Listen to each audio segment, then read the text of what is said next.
You, Doc, and good morning, everyone. Can you hear me? Yes, we can hear you, bro. Okay, thank you. So, colleagues, welcome to day 2 of our postgraduate symposium. We are grateful that you could make time to attend despite the issues that are happening currently in the country. I trust and believe that everyone is safe. Those who are attending face to face, I trust that you are safe, and I do apologize from my side that I could not make it due to competing activities. I'm actually in the midst of a college teaching and learning meeting, but I decided let me take this opportunity just to introduce Professor Mabelebele, who would be doing an opening and welcome for the day 2 of our symposium. And just to indicate, Prof. Mabelebele, yesterday's session went very well, and I think we had very interesting talks from our students and our researchers. So without wasting time, colleagues, Prof. Mabelebele is our college, is our head of college research and leading different research related activities within the college. And we are excited that you could join us, Prof. And I know that you have already other competing activities, but I think this engagement falls greatly within your space, which is your office. And I think everyone will be excited for you to do an opening and welcome. Over to you, Prof. Mabelebele, without wasting time. Thank you. Thank you so much, Professor Masebe, for that welcome. Colleagues, just please confirm audio from my end. If you can hear me, just confirm. Unfortunately, I am stuck somewhere between the elevator and a place where I'm attending the meeting in main campus. So I will not be able to do a video, but I hope our colleagues know who I am. We can hear you, Prof. Thank you so much, Prof. Thank you so much, Prof. Allow me to just welcome our guests. I know we've got sponsors here, and we have, guests from other universities, our supervisors, our colleagues, and most importantly, our postgraduate students. And this is your symposium, and even during this day 2, you need to ensure that you engage as you did yesterday. I had an opportunity to go to YouTube. I saw the interaction that was taking place, and I was really proud of the work that you are carrying out. So let me say that it is my pleasure to welcome you to day 2 of our symposium. I know that you had a productive and enriching day yesterday, as Professor Masebe said, and I liked the discussions that went on, especially after lunch. I had an opportunity to listen, and this session, like yesterday, it provides you with an opportunity to continue to network not only with your fellow students, but with the industry that's there, the supervisors that are there. So you need to make sure that you touch base with every single one of them and understand that you can, exchange ideas, learn from one another's experience, and come out of this symposium with a tangible evidence of collaboration and scholarly exchange. So as we begin this day, I encourage everyone to continue participating just like yesterday. Ask questions, share your perspective. You are more than welcome, and inspire one another. And build knowledge and strengthen your research capacity. Thank you so much for the organizing team for putting together just a wonderful symposium. And with those words, I hope you feel welcome and enjoy the rest of the day. Thank you so much, Prof. Masebe. Over to you. Thank you, Prof. Mabelebele, for the encouraging words of welcome and for emphasizing the need of participating during this engagement. And we really do appreciate, as I indicated previously, that you're here on behalf of management, just to ensure colleagues that, management is aware of this engagement, they are with you, they're in support, and also just to encourage you to continue doing research. We really appreciate Prof. Mabelebele. As you've heard, she's at the main campus, but we appreciate the fact that you make time to join us. Thank you so much, and we wish you the best for the rest of the day, Prof. Much appreciated. Thank you so much, Prof, and we really appreciate that. Now we know we are allowed to continue with day 2. Yeah, definitely. Doc, can I also just ask to be excused? Is everything in order? Do we have all the speakers lined up for today, and the session chairs as well? Yes, thank you so much, Prof. We should have everything in order. I trust Ray and Bongo, they are here.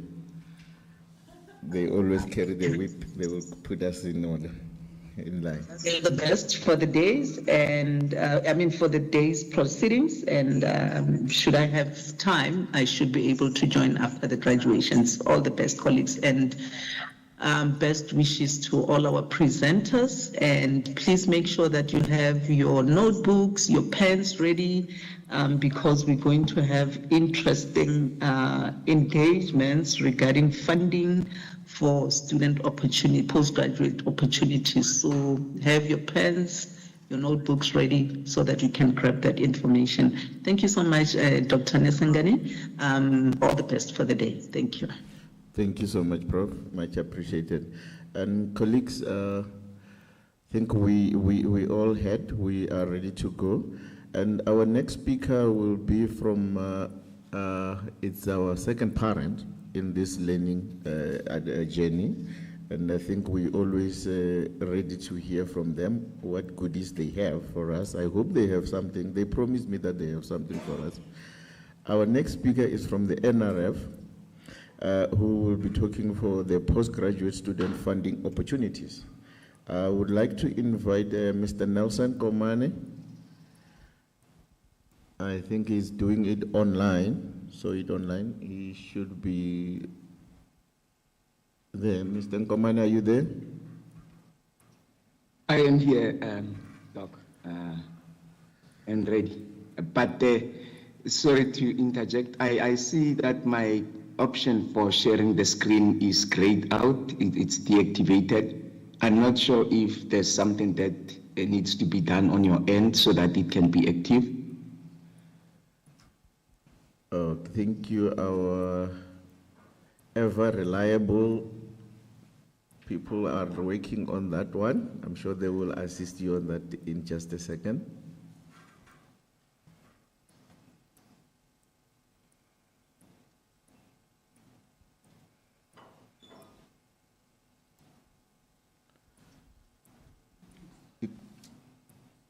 Is it fine? Okay, yeah, they said you should be able to share now. It's still grayed out from my end. I don't know, maybe should I send through my presentation? Yes, you can do that, but we can see you and your screen. You are somewhere in a beach house.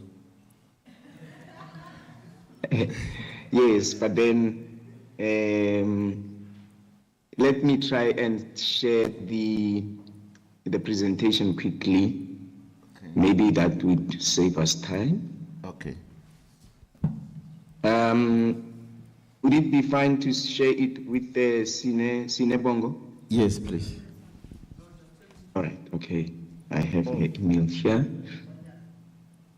Or maybe if you can put it on chat, you can access it. Okay. If you can put it on chat. Let me try that option. Let's see. I remember with the first speaker also yesterday, there was a bit of an issue with sharing, but let's hope that we will get this sorted quickly.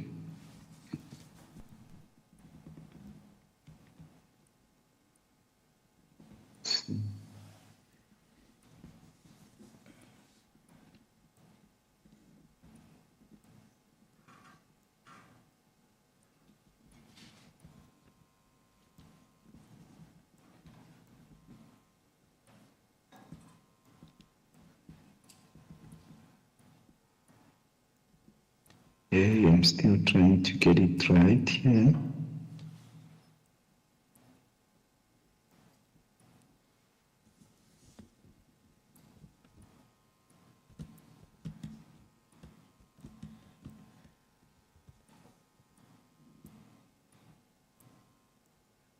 Let me share it with Sine directly. I'm struggling also here with Annelien. Let me do that quickly. Okay.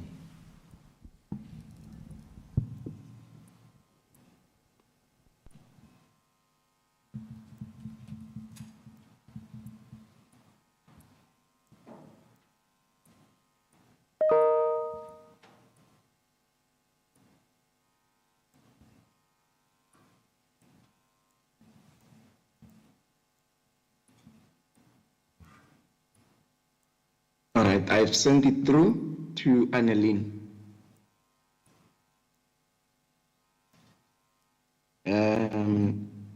She'll let us know if she has received it. Oh, okay, let me try share from my end. I see the option has just activated. Are you able to see my screen? Yes, now we are able to see it. Okay. All right, let me put it in slide mode. Yep. All right. And am I audible enough? Yes, the floor is yours. Thank you. All right. Okay. Let me do this. No, all is good. So, yes, my name is Nelson Komani. I am from the National Research Foundation, and the National Research Foundation is one of the main funding agencies in the country. There is one of the slides that I'm going to present on that will sort of outline the quantum of funding for students that we are funding. And in terms of my professional title, I'm a research management specialist, and I am coming from the department that is called the Next Generation and Emerging Researcher department. I'm not alone today. I'm also accompanied by my colleague, Mr. Selom Mulukana. And let me also indicate that Selom Mulukana will be proceeding with the sort of half end of the presentation that I'm going to deliver this morning. So without wasting a lot of time, let me start off with my presentation. So I'm going to talk a little bit on the background of the NRF, and we are going to also talk to the application process, the eligibility criteria for our scholarships, the indicative funding values for honors, masters, and doctoral students. But I know that a lot of students that form part of our audience are masters and doctoral, but I will share honors still because it doesn't form a lot of what I'm going to talk to. We're going to also talk about the appeals process that follows the actual call, and then we're going to look at the feedback platforms to applicants, the progress reporting for new and continuing students, and we're going to give more information on other funding opportunities that are available apart from the honors, masters, and doctoral under the postgraduate funding umbrella, and then we will also provide contact details. So the NRF itself, as a funding agent, is part of the National System of Innovation, and its mandate really rests within 4 pillars. And then the first pillar is that of advancing knowledge, And then there is also the transformation of lives, inspiration for the nation, and also strengthening the national system of innovation.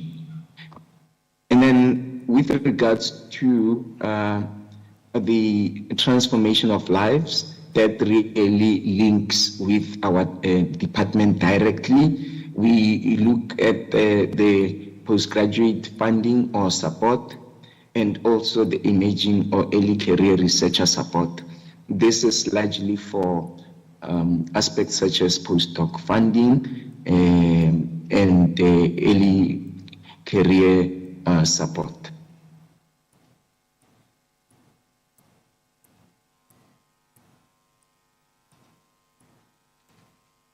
All right, with regards to the partners that sort of collaborate with the NRF, so we have partners under the postgraduate funding umbrella. The main we have the national sort of the science, technology and innovation, the DSTI. We have the higher education and training, the DHET, and as part of the DHET we have the NSF, which is one of the major funding programs, the national, and then we also have the international partners like the IASA, which is the International Institute of Applied Systems Analysis, and we also have the MINDS, which is the Mandela Institute for Developmental Studies. And with regards to additional funding opportunities cover, they are under the umbrella of Global Knowledge Partnerships programs. So the DSTI, the DHET are still the main funding sister organizations, but we also sorry to disturb you there. Offense, can you please mute? Offense, please. Thank you very much. Thank you. Okay. Yeah, so we have other funding partners like the MITEX, which is our Canadian partners. We have the Fulbright, which is our USA funding partners. And we have the GYSS, which is the Global Young Scientist Summit. And it's part of the National Research Foundation in Singapore. And we have the SGCI, which is the Science Granting Council Initiatives. We have also the Japan World, which is part of the Japan Society, the JSPS, to name a few.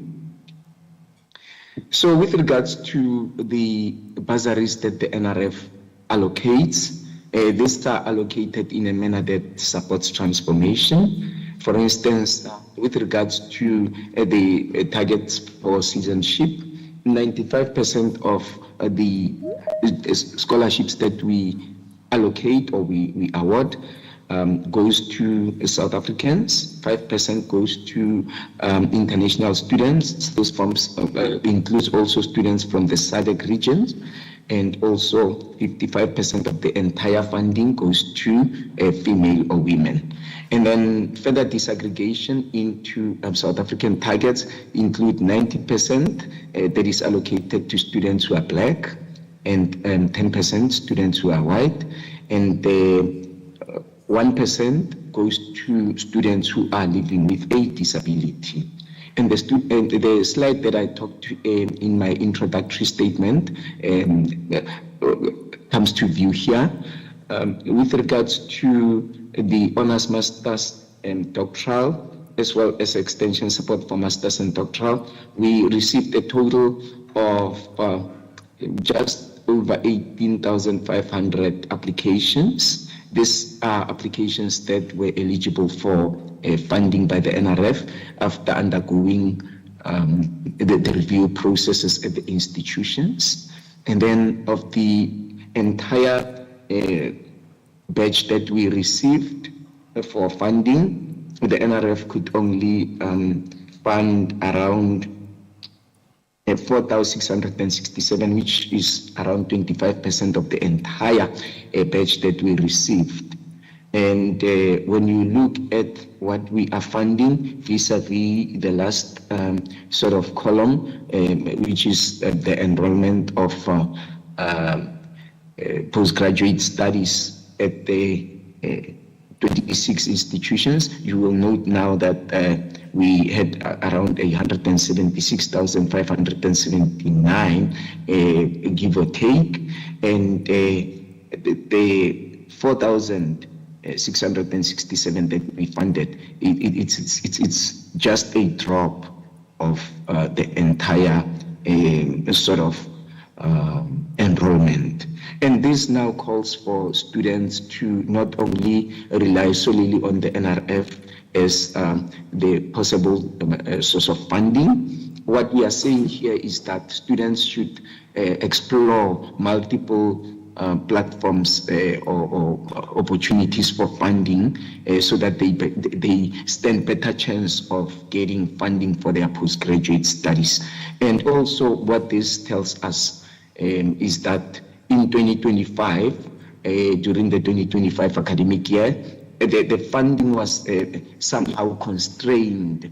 That is why, while we would have loved to fund 75% or higher of all the applications that we received, but because of the number of factors that come into play, we could only fund 25%. One of the factors that I discussed with my colleague from UNISA, Annelien, was that what NRF does, and I'm going to touch on this in one of the slides, is that the NRF tries to adjust the funding values so as to keep up with the CPI, so that students have sort of sufficient funding so as not for them to try and explore other alternatives to supplement the funding that they get from the NRF. What we've seen previously is that students would try and explore side hustles, like maybe part-time jobs at maybe as a teller or at the tills in some shopping,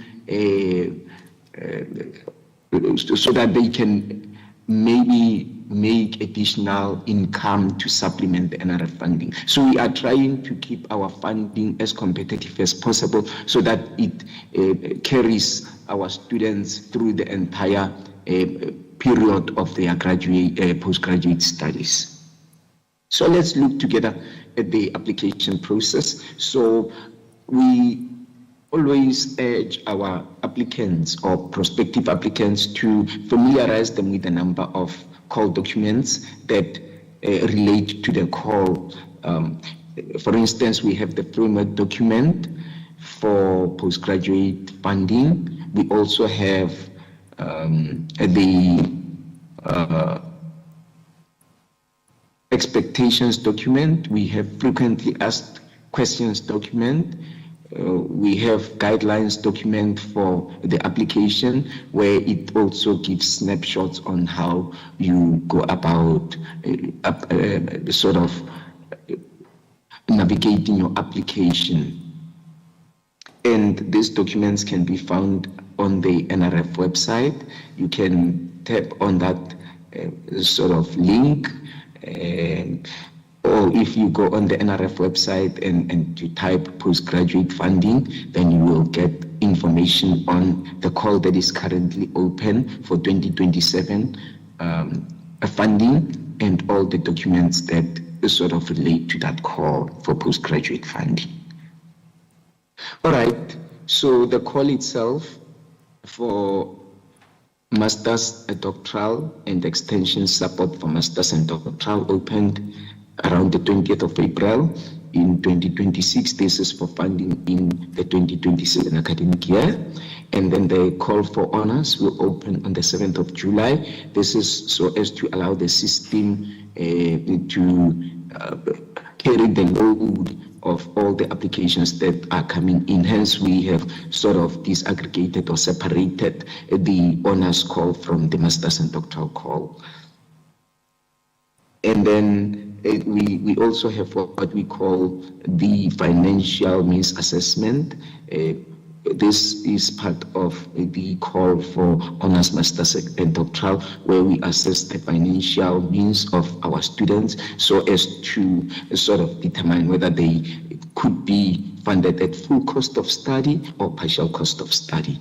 Full cost of study means that you are funded at the maximum funding value, while partial cost of study denotes that you are funded at around 60% of the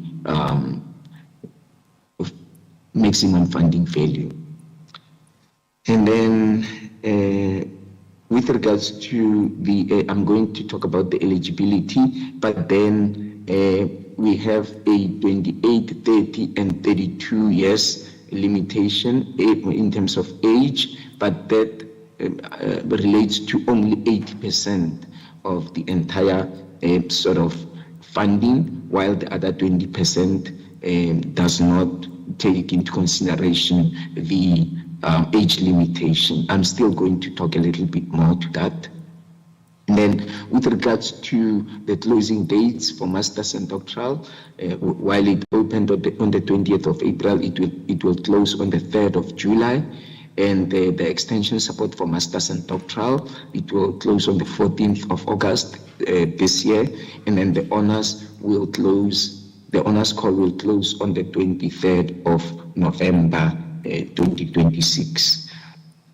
And then we have what we call the DA closing date. Why this is important for our applicants and for our students, it's because some of the institutions, they sort of adjust their closing dates so as to allow them to undertake some internal processes like screening of applications and also reviewing of applications by the panel of adjudicators within the institution.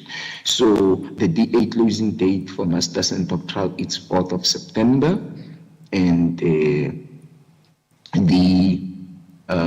DA closing date for extension support masters and doctoral it's 30th of September, and then for honors it's 29 January in 2027. So what we are saying is that applicants must always be in liaison with their research office to determine if these closing dates, the green sort of tab in the center, whether these closing dates have been adjusted to allow internal processes to unfold successfully within the institution, because these are sort of the dates for the NRF, but institutions in some cases do sort of adjust these dates a little bit, maybe by a week before, 2 weeks before the actual closing date of the NRF.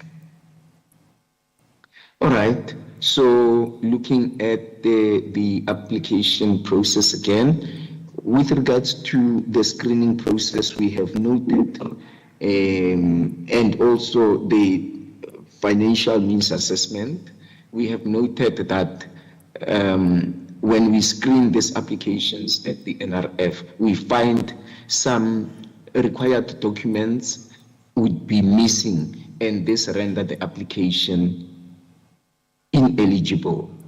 And then some applications that were not recommended during the review by the adjudication panel sometimes make their way to the NRF, and but because the NRF now has a secondary sort of screening, we are able to screen this out. But what we are also appealing to the institution with regards to this is that perhaps maybe a concerted effort, a sort of diligent sort of process in terms of screening will help eliminate chances of some of the applications making their way to the NRF when they have not been recommended by the panel of adjudicators. And then sometimes students make a mistake of selecting the wrong scholarship category in their application. And as a result of this, some applications find that they are no longer eligible because, for instance, scholarships like SASOL, they are only linked to specific institutions. So if you would like to study at UNISA and you select SASOL, then you will automatically not be eligible because maybe UNISA is not part of the institutions that are linked to the SASOL program. And another aspect is the funding, is the academic domain or research domain that are not also linked to the SASOL and other programs, wherein if you select those and the research domain does not align, then your application will not be eligible any longer. And then with regards to the funding decisions, these are normally conducted towards the end of the year so that when students go on recess by the 23rd, 22nd of December, that they know where we stand with the outcomes of their applications. So the criteria for allocation of funding is sort of applied when doing the funding decisions. And also we look at the availability of funding. I've already spoken to that in my slide, previous slide. And what we also look at is ensuring that 80% of the funding that we allocate is within the age category or the age limitations, which is the 28, 30, and 32 for honors, masters, and doctoral. And the other 20% will then be allocated without considering the aspect of age. And as I've indicated, around the 24th of December, we will be publishing the outcomes through the lists, and these lists will be shared with the research officers, and this will be listed per funding opportunity or scholarship. All right, so with regards to the funding values, so for honors, masters, and doctoral, there are varying funding values, but these are also categorized per sort of whether the student is funded at full cost of study or partial cost of study. For honors, at full cost of study, the student can expect to be funded at 180,000 per annum. But honors is funded for 1 year only, so it will be for that 1 year. And at partial cost of study, it will be at 140,000. And it should be noted that if the student is funded at full cost of study at honors, they are eligible for electronic study device allowance of 10,000. This is for maybe a laptop or upgrade of the computer system. And then students who are living with a disability, they also qualify for a 20,000 maximum assistive device technology device allowance. And this is the electronic study device and the assistive technology device allowances are once off for the entirety of the postgraduate studies. And then at master's level, it will be at full cost 190,000, at partial cost 145,000, and doctoral at 200,000, and partial cost at 150,000. And these scholarship values are reviewed every 3 years, subject to the consumer price index linked sector-wide increases. Let me now hand over to my colleague, Mr. Mulugana, who will continue with the presentation from here. For ease of navigation, I will stop sharing and he will share from his side. Thank you very much. Good morning, everybody. So Nelson, how do I share from my side now that you have stopped doing so yourself? Silas, I check on next to the mic, the camera, if the share icon is active.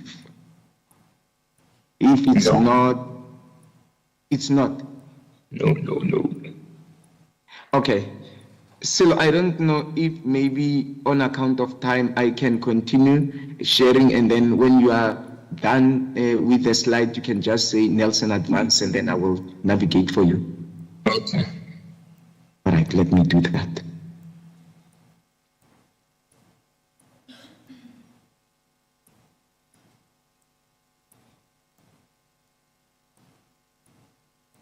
So now we're going to take a look at the eligibility criteria for the applications for NRF for masters and doctoral applications and also honors. But I think we mainly here are dealing with the masters and doctoral students, so I think those will be most applicable to the audience. So in this table below here, you will see what the maximum period of support is for each level of study. As you can see, it's only 1 year for honors, it's 2 for masters, and it's 3 for PhD. And then for those who upgrade from a master's to a doctoral, it will be 4 years. And in case someone is in need of extension support for their master's or doctoral, it will be 6 months or 12 months. We also have criteria with regards to the citizenship of applicants, and therefore that means we only allow South African citizens and permanent residents under honors, whereas for the other levels of study, we open the applications for pretty much anyone from anywhere. Also, please note that the period of support as listed in the table above is calculated from the first year of registration without regard for when NRF funding was first received.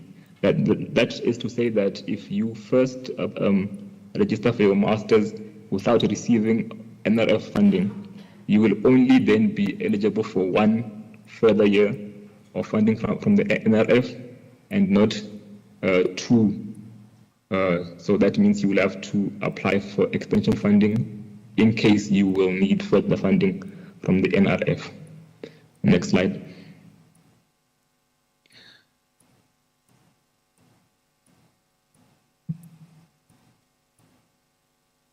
So we fund mainly masters, honors, and PhD qualifications, but there are certain types of qualifications that we don't fund. This will include such things as undergraduate programs, postgraduate certificates or diplomas, regardless of NQF level, master's degrees by coursework only, and also professional master's and doctoral degrees. That is because the NRF's mandate stipulates that we aim to increase the country's output of research. So these types of qualifications do not contribute towards that end. Next slide, please. So we also have what we call an appeals process. So in case you are screened out at the institution, there are certain reasons for exclusion that you are allowed to appeal against. So the process to appeal starts first by looking into what exactly the reasons are for your exclusion. So there are 2 reasons why for which we allow appeals, and these are procedural or scientific merit. Procedural grounds would include such things as application improperly rejected as not appropriate to the funding opportunity or call category, relevant information not provided to the assessment panel by the institution, relevant information not considered by the assessment panel as per the initial application, conflict of interest, rules not followed by the panel, application reviewed by an inappropriate panel and or reviewers, administrative errors during processing of an application and for violation of the NRF postgraduate call framework and application guide. These items that we list here mainly point to cases where the rejection was due to things that were either incorrect or not due to the fault of the applicant, whereas perhaps the GA at the university incorrectly viewed the application as being ineligible, whereas that was not so. So that then allows the applicant to come back and say, no, the grounds for which I was rejected aren't actually valid. And then we also allow for appeals based on scientific merit. This would be in a case such as where there's disagreement between the assessment panel and the applicant, where they feel that their rejection by the panel was not scientifically valid. Also, if you feel that there was evidence of bias against your school of thought or philosophy as an applicant, you are also then allowed to appeal your rejection. Next slide, please. So this lays out the eligibility for appeal. So the appeals process will be undertaken by the university that reviewed the application. An applicant must have requested and received official review feedback on the application via the institutional research office before submitting an appeal. You are also not allowed to include any new source material or information in your appeal. So you appeal based on the application as it was in the first instance of screening. So you can't add anything new towards the application when you want to appeal your rejection. Also, you cannot appeal a rejection or lack of success of your application based on financial constraints that the NRF faces. So a large, as was shown in the previous, in a few slides in the, earlier on in the presentation, like a very small number of applications are actually funded every year as compared to the numbers that we receive of applications. So we cannot then appeal based on the fact that there just wasn't any money, because there still won't be any money to fund you regardless. Also, you cannot, as an honest applicant, appeal based on scientific merit, because those applications do not go for panel review for scientific merit. That therefore means that only doctoral, masters, and extension students are allowed to appeal based on scientific merit.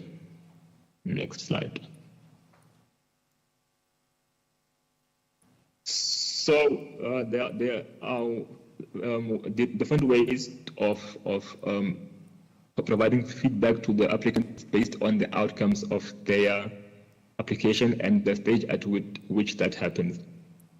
So if the application was screened out at the university and deemed ineligible, the university is then responsible for the communication of that outcome to the students,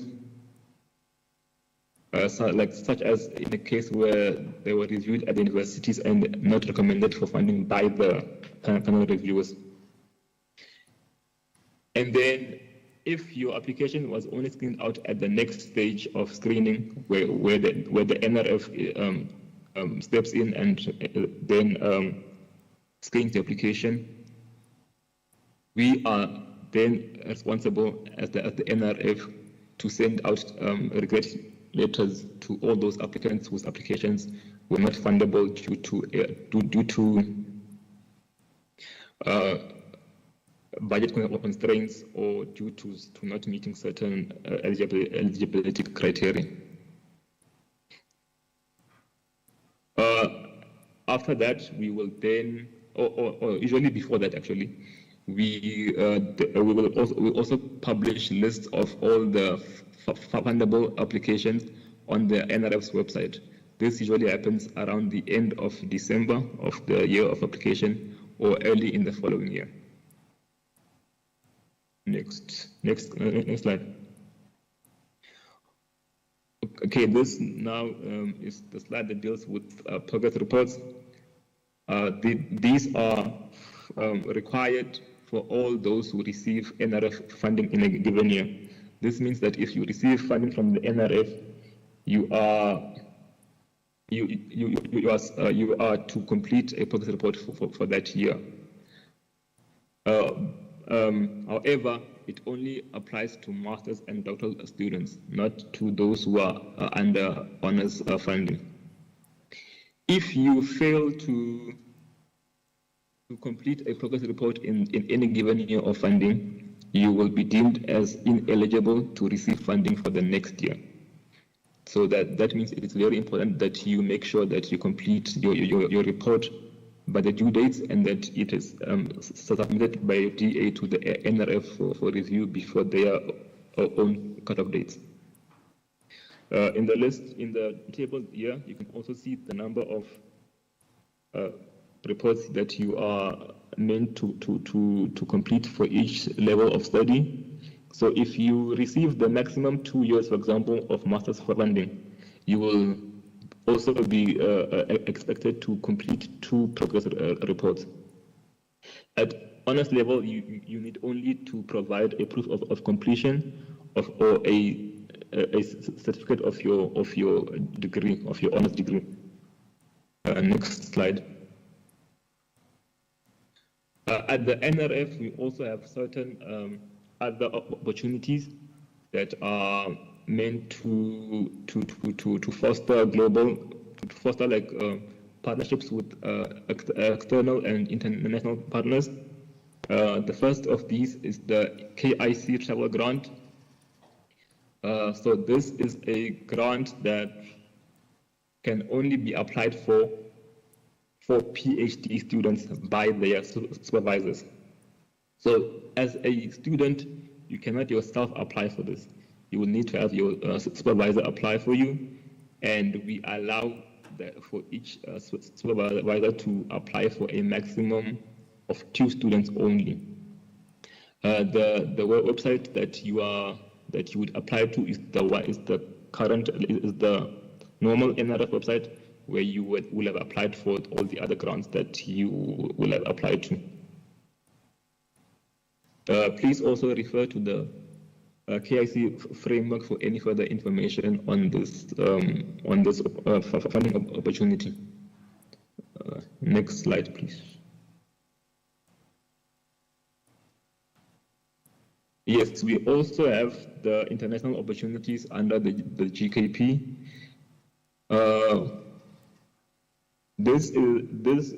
We offer as a way to try to foster partnerships that embrace international opportunities for exceptional doctoral students, postdoc fellows, and early career or emerging researchers working in close collaboration with higher education and research institutions. So this allows for 3 to 18 months of international research experience that you can access either during your masters or during your doctoral or postdoc fellowship. So the opportunities that we have under this scheme are the Fulbright scholarship, FFSP, NRF Minds, the NRF MITEX, and NRF DAD, the DAD Research Mobility Grants Program, the Young Scientists Program, and the Global Young Scientists Summit. Next slide, please. So for most NRF issues, the best way to go about is to firstly make sure to liaise with your DA at the university.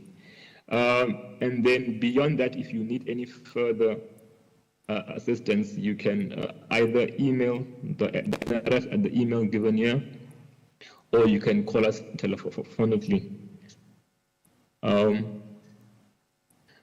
And then if you need any queries related to specific funding opportunities, you can email the second email on the screen.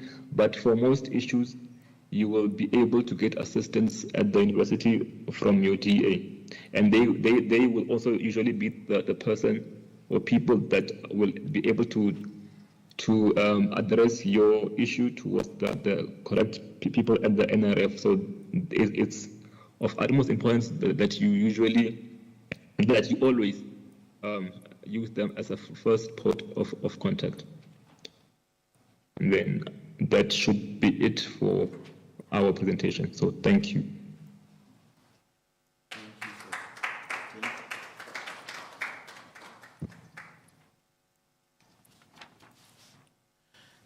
Thank you so much. Thank you so much. Can you give them another round of applause, please?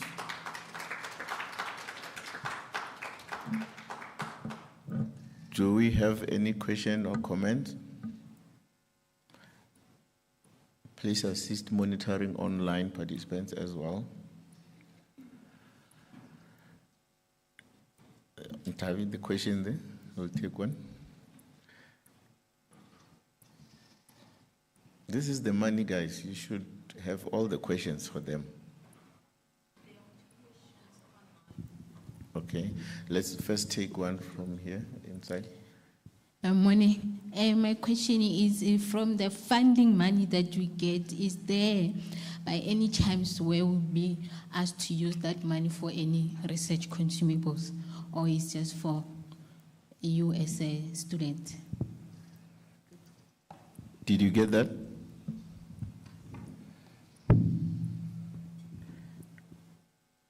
Nelson and Morgan. Chair, can I request the student to repeat again? I didn't get the last part of the question where she says, can the funding be used for, research. And then... can the funding be also used for research consumables, or is just for the students to use for the upkeep? Okay, thank you. We can take another one. Okay, do we have another one in the house before we go online? They say they don't want to tell you what they use your money for. No, okay. Hi, Nelson, it's Annalena. I just wanted to ask, for the international students that get masters and PhD bursaries, do they get the same amount as the South Africans? Okay, we have two questions in us. Maybe you can answer that before we go to the online one. All right, thank you very much, Chair. And Silo, I'm also inviting you to add if there's anything from your end to the response that I'm going to give. So the funding that we allocate to the student is both for upkeep and the research consumables. So let me give an example. If the student has sort of paid the tuition and also the accommodation and any other thing, and there's still money that is still left, the student is welcome to use that for any aspect of their research. So for as long as everything that needs to be paid up has been paid up, the student can use the money in any way or form, apart from them maybe going out to use the NRF money for, it's still their money, but what we are saying is that try and direct the funds more towards the research, the living, and for tuition. and not go and maybe buy whatever that is outside of the research. Because I mean, we've had instances where some students posted that through the NRF's money they've bought cars, they've done things, but this funding is not merely allocated for such. If anything, it's for the living of the living allowances and the tuition, as well as research consumables, as the student has inquired. And then to Annelien, international students are only eligible for partial cost of study and not full cost of study, regardless of whether they are high-performing students academically, but if they do not have South African permanent residency, they are not eligible for full cost of study.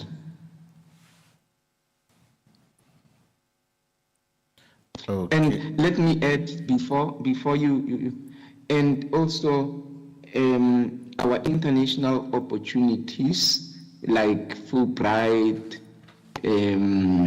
GYSS, YSSP, they are mainly for, particularly your Fulbright, they are mainly for students who have South African residency status.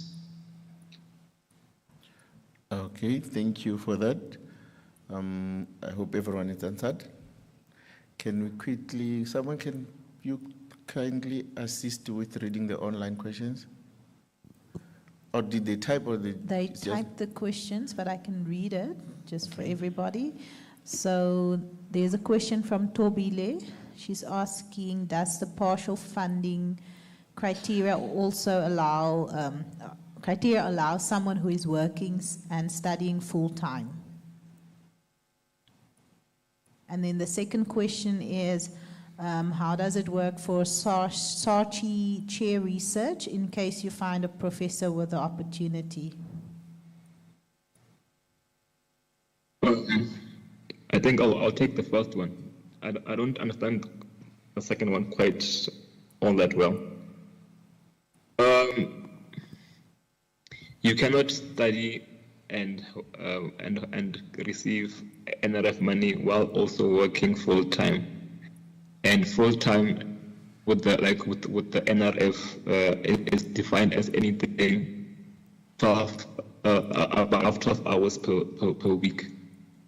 Like 12 hours or more per week is defined as permanent employment. Okay. And then let me attempt the SARCHI one. Although SARCHI is a totally different department from ours, but the little information that I have is that yes, the applicants who have a supervisor who is a SARCHI or a chairholder are able to apply for grant holder linked scholarship, and that is linked to that SARCHI chairholder. So in the application, they will have to specify that they are applying for a grant holder linked scholarship, not a general scholarship, not SASOL, not SASAC, not NSF, but the grant holder linked scholarship. And as part of ensuring that their application is linked back to this chairholder, they need to provide the unique identifier, the UID number of the funding of that chairholder, so that their application can be linked back to that chairholder through the unique identifier number. If that UID number is not provided, then the application will just dwindle in the air without us knowing where it should be linked back to in terms of the shareholder. That's the long and short of how much information I have with regards to applications for the PSACHI. Thank you. Okay, thank you so much. Thank you so much for such an interesting engagement. We really appreciate you taking time to come and share this information with us and our fellow students. Colleagues, can you give them a round of applause for the one last time? And thank you so much, and we look forward again to have this engagement in a different platform again. Thank you again. Colleagues, as our principals mentioned before, that this wouldn't be possible for us to make this happen without the collaborations from both the industry and other universities. We really appreciate just to emphasize again the support from the industry and the good working relationship that we have with them. So our next speaker will be the message from one of our sponsors, will be the message from the ANATEC. I believe they are online. We are ready for you whenever you are.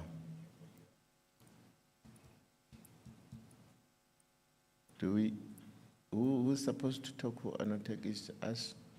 Good morning. Ah, okay, there you are. Thank you. Good morning. How are you? How are you doing? Prof, I just wanted to ensure with Annalyn we submitted our presentation, whether she is able to share it, and then we are happy to present. Okay, I think, do we have a presentation? It seems that I'm not able to share from my side, so I am happy to share the presentation. Okay, yes, if you can, please. Oh, there you are. Thank you so much. There we go. I think this will work. Right. I want to thank Elisa for this opportunity to present. It is always lovely for us to engage with all the different researchers. I'll jump right into it. So ANATEC is 44 years old this year, and it is currently being run by Managing Director Lisa Rowland. And a fun fact is that this company was actually started by her parents, her mom and dad. So it's like truly a local South African company.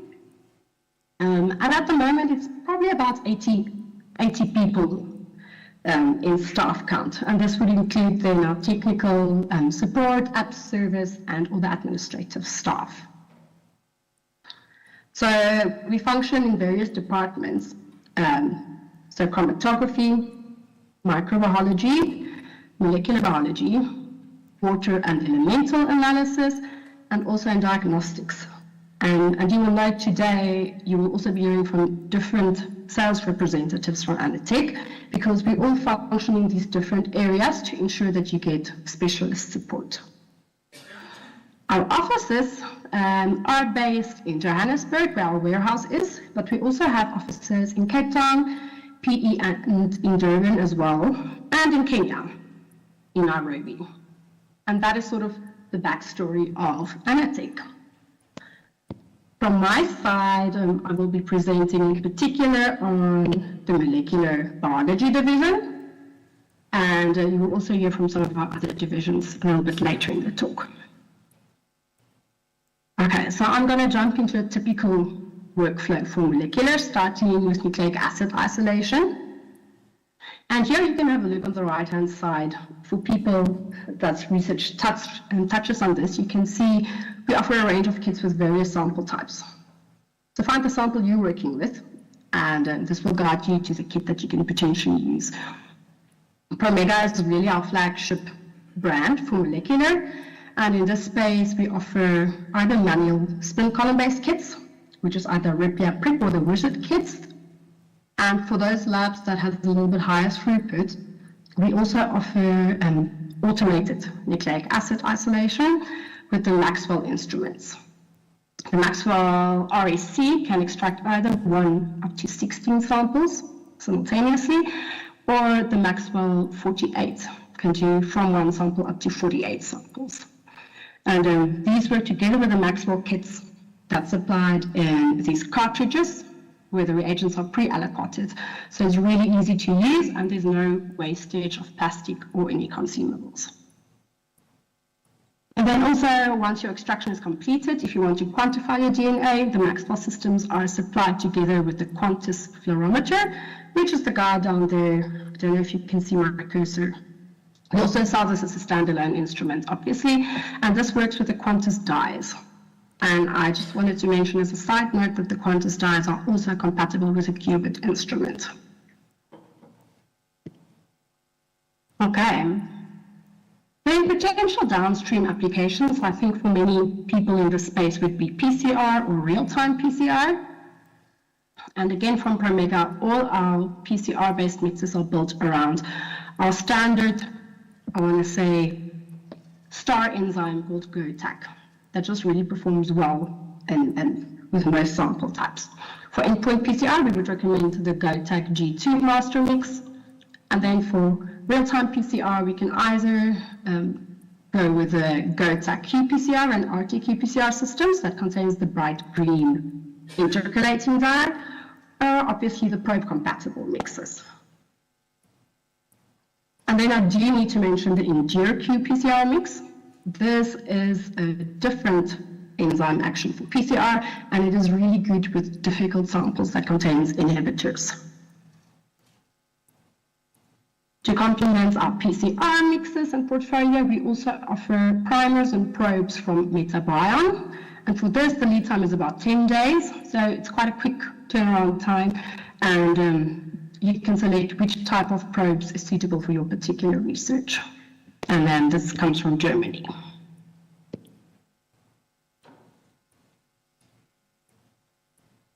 Then, now recently appointed, we are the official distributors for Oxford Nanopore Technologies for next generation sequencing.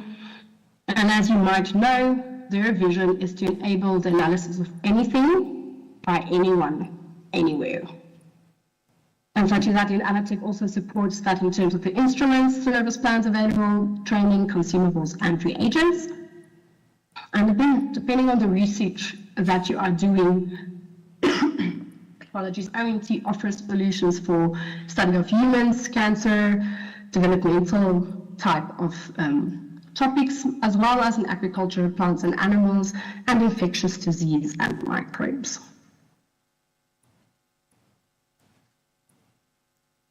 Then we move away a little bit from the strictly molecular, looking at cell-based assays. Again, from Promega. Promega is really the industry gold standard for cell-based assays. Speaking to topics such as cell viability, cytotoxicity, apoptosis, oxidative stress, etc.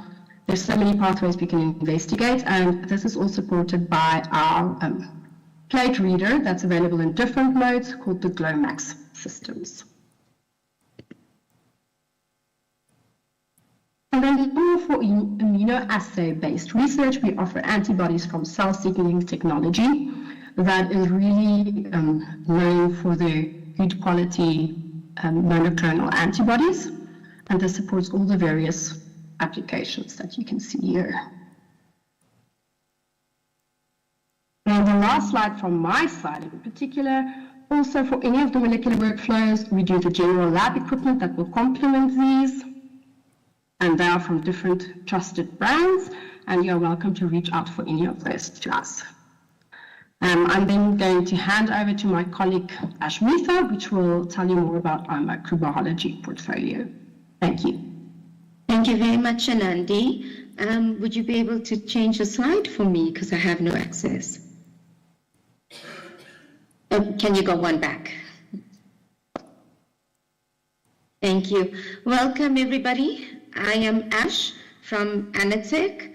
I'm going to discuss microbiology with you. And we all know that microbiology is the scientific study of microorganisms which are invisible to the naked eye. And I'm going to present to you what we supply in regards of consumables as well as instrumentation in our portfolio. So to start off with, we have prepared and dehydrated culture media. Everybody should be using some form of this in the lab. From there, we then do microbiologics, which is your quality control ATCC strains. We have systems or instrumentation as well as consumables to do identification of an unknown bacteria or yeast or fungi, and also find out the phenotypic microarray in the community. We have rapid micro-testing systems, which I'll explain to you in the next few slides, and autoclaves ranging from benchtop up to vertical floor standing autoclaves. We then do hygiene monitoring systems, which is your ATP system, and a lot of companies are using them, especially in the food industry, for cleaning validations. We then have rapid pathogen detection systems. And we have an instrument from the brand called CertaBlue, which gives you a detection of your yeast and molds, as well as your total viable counts. And when we say rapid, technology has grown quite a lot, where you can now get your TBC result in less than 24 hours, as well as your yeast and molds in less than 72 hours. We have another technology which is called the ELISA method, used in the food industry as well for Salmonella, E. coli 0157, and Listeria. We then have an online watering analyzer, which is called the Coliminder. A Coliminder is an instrument where it tests the quality of your water before it gets to the lab, before you run it and use it for your testing. Everybody tests for all the chemistry side of the water, but what about microbiology? What about your microbes, your E. coli, your total viable counts? So that is what the Coliminder can offer. We can offer you swabs for environmental swabbing, as well as colony counters, from the most basic one going up to semi-automated and fully automated instruments. These are the basic things that we can offer to the universities. However, we do have stomachers available. We do have diluters available. I'm going to start off by talking about the heart of a microlab. Your heart of your microlab is your culture media. We range from the feral biolab, dehydrated, to biocal, which is your prepared, used in the food labs, and also a newly launched media plate, which is from the company HiServe, called the Easy Plate. We have launched this in the beginning of this year. And if you look at it, it is thin little paper, very small in size, probably can fit in my palm. And each one is designed for specific testing, such as aerobic bacteria, coliforms and E. coli, staph, enteral, and yeast and molds. So if you have limited space in your incubator, we just add 1 mole of your sample to this dehydrated media, and then you incubate. You can also stack them together.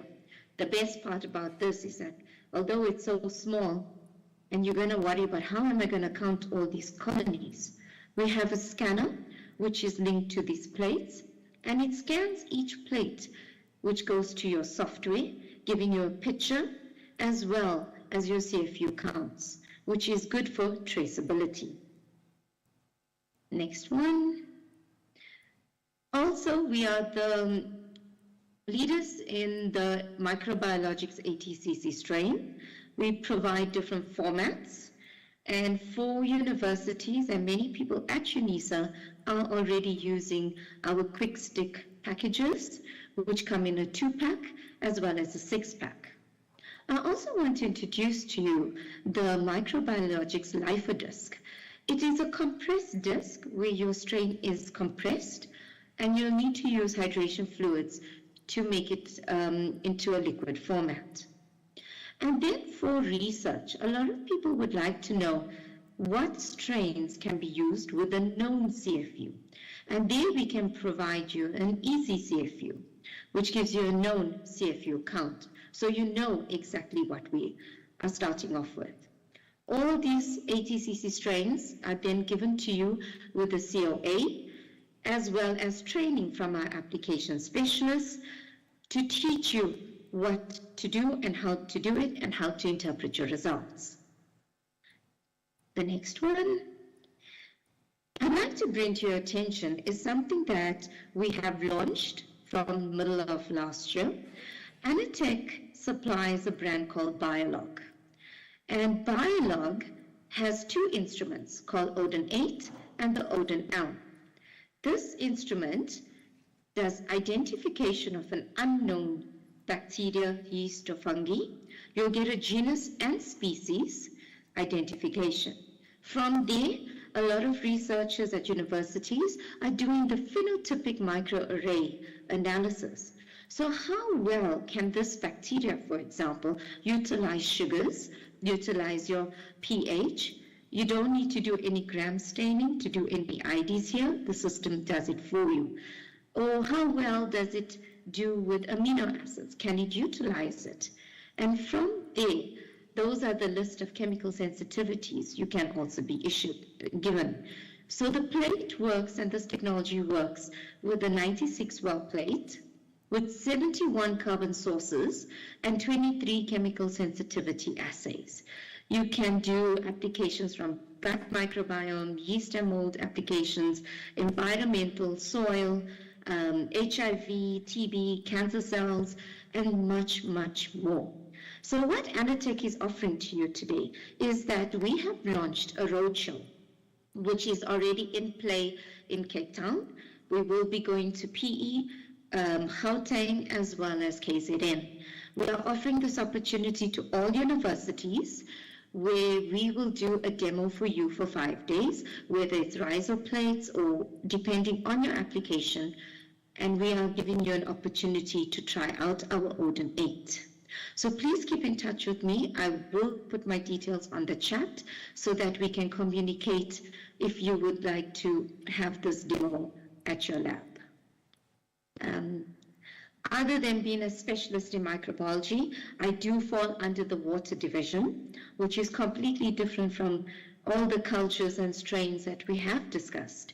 I fall under the water division, which has ICP-OES, ICP-MS.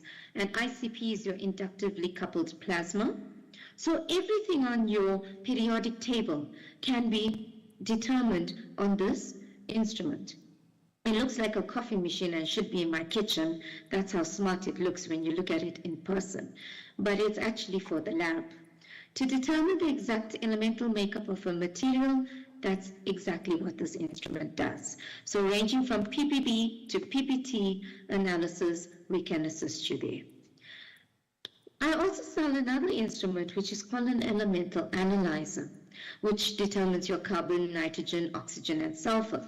We can also mix it up and give you carbon, nitrogen, and sulfur only, and oxygen separate. It all depends on your application.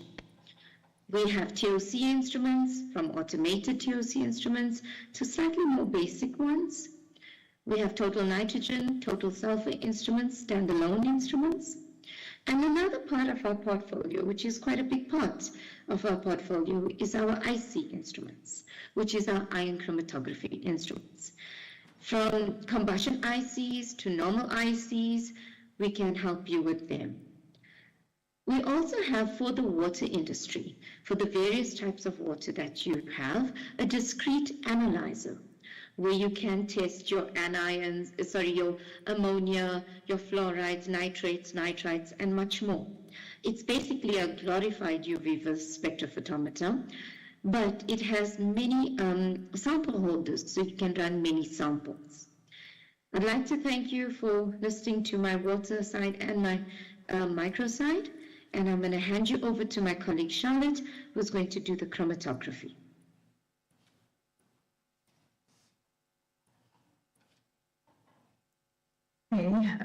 Good day, everybody, and welcome once again to Anatech and to the chromatography division. I will just ask my colleague to complete the items on that slide. Okay. All right. So I am technical sales in the chromatography division. So in short, looking after basically liquid chromatography and gas chromatography.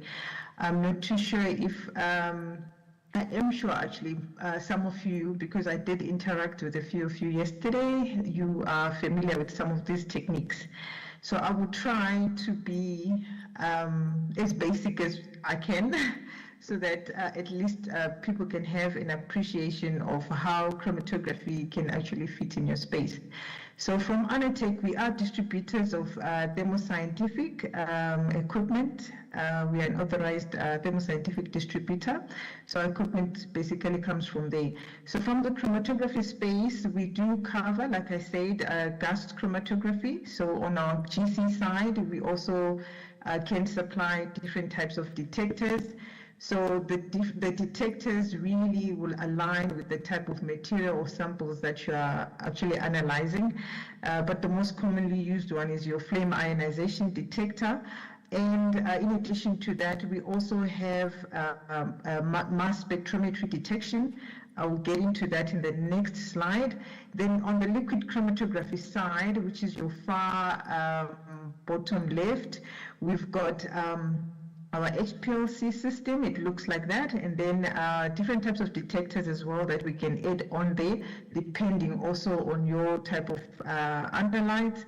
The most commonly used one is your PDA and your UVVs, right? And then we also supply sample preparation equipment, right? Your extraction, your evaporation systems as well. So this is just to complement the whole portfolio of your chromatography. So whatever you're going to do before you put your sample in a vial to run on your instrument, we are able to support with that. Then all our systems, the nice thing is that they run on a similar software, which we call Chromeleon. You can see at the bottom right there. So that's the icon for the software that we use for our chromatography systems. Next slide, please. So by definition, right, GC, I just did this so that maybe there are some people who are not that familiar with the technique. So it's just an analytical technique that's used to separate and identify and quantify volatile compounds in a mixture. So this is done by passing this through a column using a stationary phase and your inert gas as a carrier.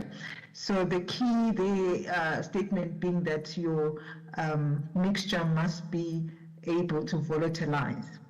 So in short, they always say that what you can smell, you are able to analyze on a gas chromatograph. So what that basically means that it's able to get into a gaseous phase, and hence you can analyze it.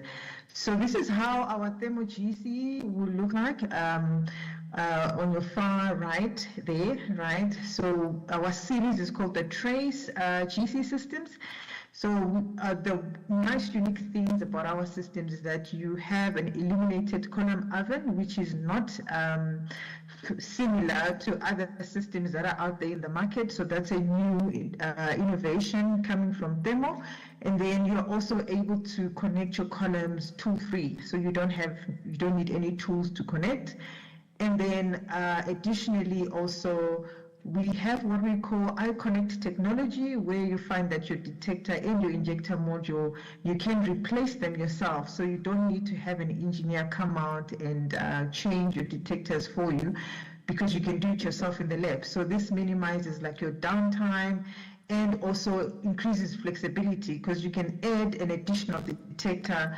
Let's say you run an FID, and then now you have a different application that requires TCD. You can quickly add that yourself.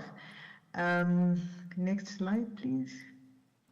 So this is just also a summary of how you can couple your gas chromatograph into a mass spectrometry options that we've got. So we've got what we call unit mass systems. So unit mass systems, what they do is they measure your mass as nominal mass, or rather you can say a whole number, right? So we have what we call a single quadruple or a triple quadruple, right? And then we've got high-res mass systems as well. So high-res mass systems, they report your mass as an exact mass. I will show you in the slides that are proceeding and differentiate that for you. Next slide, please. Okay, so for our high-res systems, we've got what we call an orbit trap. I'm sure some of you in the scientific space have already met maybe this term orbit trap. So I want to bring maybe to your attention, because I feel that as people who are in the research space, this is one key piece of equipment that might be of interest to you. So with the orbit trap, it's a high-res mass specs system. If you were at the UNISA presentation yesterday on site, we did have a banner there. I don't know if maybe some of you might have seen it, where we were showcasing the system. So what it basically enables you to do is that you are able to do expected, suspected, and untargeted knowns in your profile. So you find, especially in the research space, where you have material that is unknown, hence you are able to actually profile it by using an equipment like your orbit trap. So in your space, as far as agriculture and animal health, I know things like your pesticides could be key, as well your environmental contaminants, food safety applications, food authenticity. So we do cover quite a wide range which can fit within your applications as well. Next slide, please. Thank you. Okay, I'm going to quickly jump over to liquid chromatography, right? So liquid chromatography, also by definition, it's an analytical technique which involves separation of components in a sample by dissolving it in a solvent, and then you pass it through a column containing a stationary phase, and then this facilitates identification and quantification for the various components which are in your mix. So we sell the range called currently the Vanquish family, right? So where we have like your normal core system. So all these systems can be configured to suit your needs, right? But we've got 4 basic systems. So we've got the core, the flex, the horizon, the neo, depending on your application and your needs, we would then be able to configure the system. The nice thing about our systems is that also they are modular, right? So you find that at the right, at the bottom there, you will have like your pump sitting in the middle, you have your auto sampler, and right at the top, you will have your detector, which you can also stack. You can have like 2 detectors on one system. And then on the right of your system there, you've got what we call the column oven, which can take up to about 250 millimeter length of columns. So you can also stack that. So our systems are pretty flexible and modular, so which is a very advantageous thing. Because like in your research space, you'll find that you've got different types of workflows or samples that require different types of detectors. You can go to the next slide, thank you. So these are the different types of detectors. I just did this so that you can see the flexibility that I was talking about as far as our systems are concerned. Like I said before, most people do use the variable wavelength detector. It's normally called a universal detector. You've got your diode arrays, your multiple wavelengths, fluorescence, charged aerosol, and your mass spectrometers. So there is quite that flexibility depending on the scope of work that you would like to embark on. Thank you. Next slide. Okay, so this one just highlights the different types of mass spectrometers that we can supply from Anatech through Thermo. So mostly in the university or academia space, we've really focused on the Explorer series, the Explorers 120, 240, 480, so that the numbers denote the mass range that you can actually detect, right? So you've got the 120, 240, 480. You find that when you're now doing like large molecules, like your peptides and all that, you have to use the Explorers 240 or the 480. But if you're doing normal small molecules, like for your metabolomics, your Explorers 120 would be able or suitable to do that. But we also can configure, depending on the scope of work that you would like to do. We've got other systems that are also available, which I'm not going to really focus on, but pictorially I've just put them there so that you can see that we can cover quite a wide range as far as mass spectrometry is concerned. Next, please. Thank you. Okay, so I just want to bring attention to why we're focusing on high resolution. I spoke about the Orbitrap, right? So the Orbitrap brings that to you because remember we said that with high-res mass spec, you are actually measuring exact mass. So these slides are actually showing you as they are progressing what the impact really of high resolution. So you can see with the last picture there that you can actually clearly see. If you can go to the next one as well. So I've taken 2 pesticides here just to show you as well what we mean by what the impact of resolution, right? Just you can progress. Okay. Okay. Oh, sorry. All right. So you can see that at a resolution of 15,000, your 2 pesticides they appeared just as one peak. But as your resolution increased, you were able to actually separate the 2 pesticides and identify them individually, right? So that's why we are really, especially in the research space and in a space where there could be some analytes that you are not too sure of, we really recommend on usage of your high resolution systems. Next slide. Okay, I also wanted to touch a bit on mycotoxins because I feel that as a Department of Agriculture and Animal Health, that should speak to you. From the chromatography space, mycotoxins is one thing that we really focus on as well. By definition, I'm sure some of you are aware, mycotoxins is just your secondary metabolites, right, from fungi, and these have got quite a great impact as far as your livestock, when your animals are concerned, because you find that as we progress, you start to have issues within your animals having infertility issues or liver issues, like growth retardation. This all coming from mycotoxins. So it's one of the things that is in the chromatography space we've put focus on because they are these metabolites. You cannot see them by human eye, but using high-end equipment like your LCMS, you are actually able to detect and quantify trace amounts of toxins that are available. So we are able to support you as well.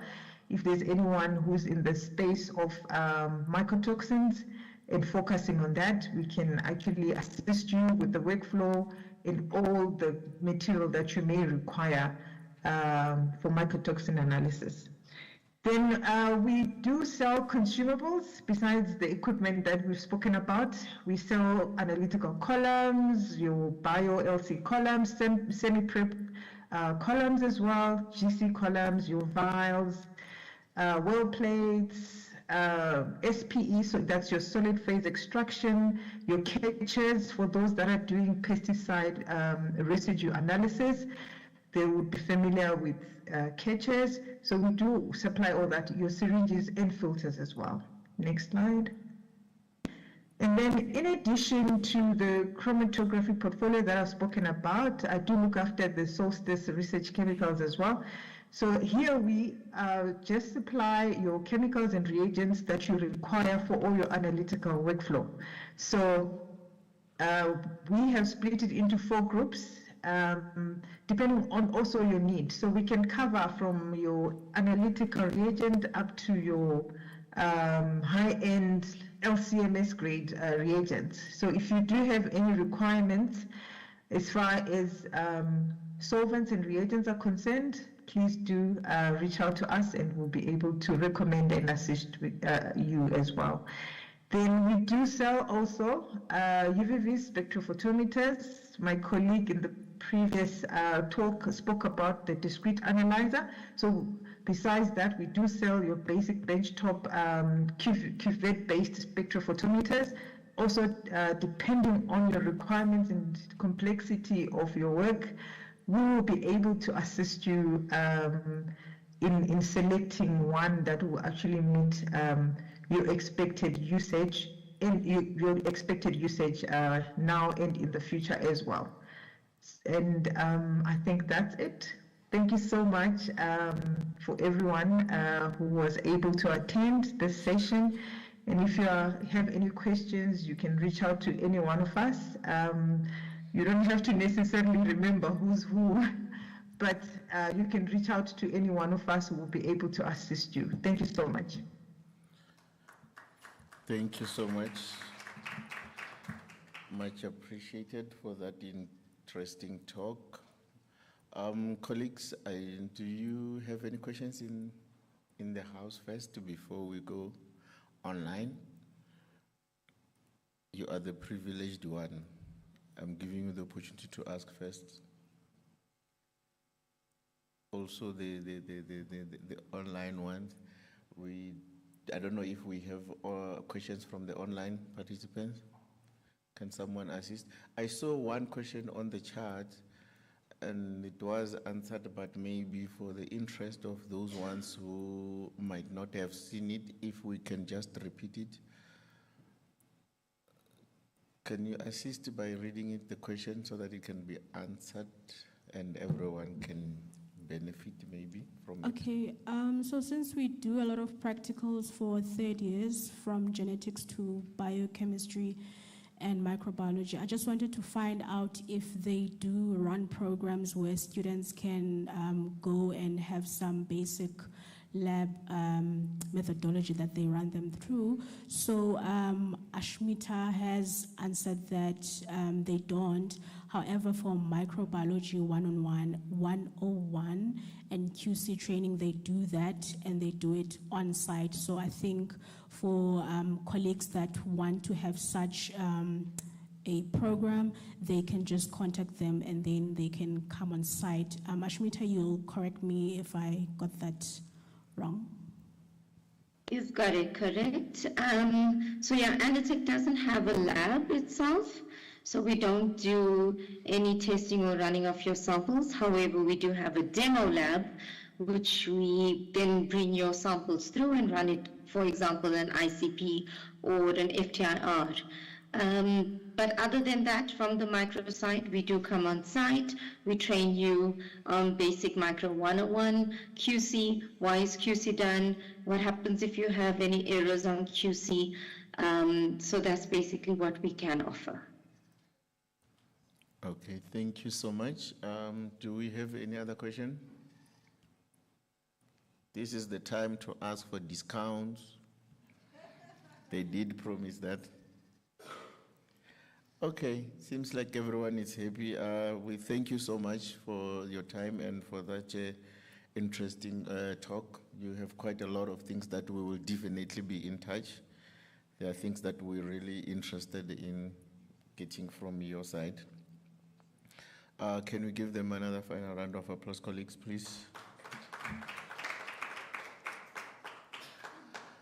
Thank you so much. I know we already over time by just at least 10 minutes or so. It's now 11. We can just break and grab a cup of coffee for just 15 minutes. We should be back by at least 16 past 11. Thank you so much. We'll see you back here on just 15 minutes time. Thank you.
online we have Amisa Reynolds.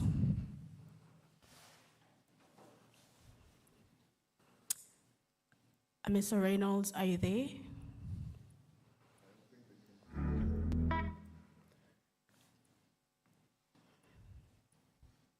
Can the people online hear me?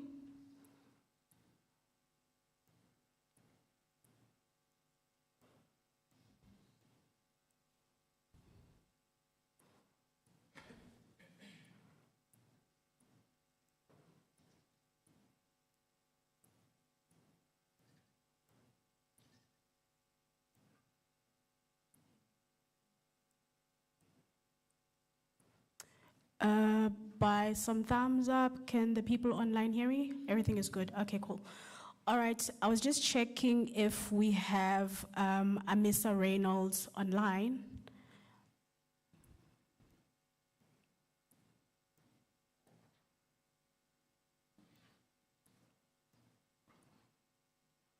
All right, it doesn't seem like that. Do we have SN Tsele online?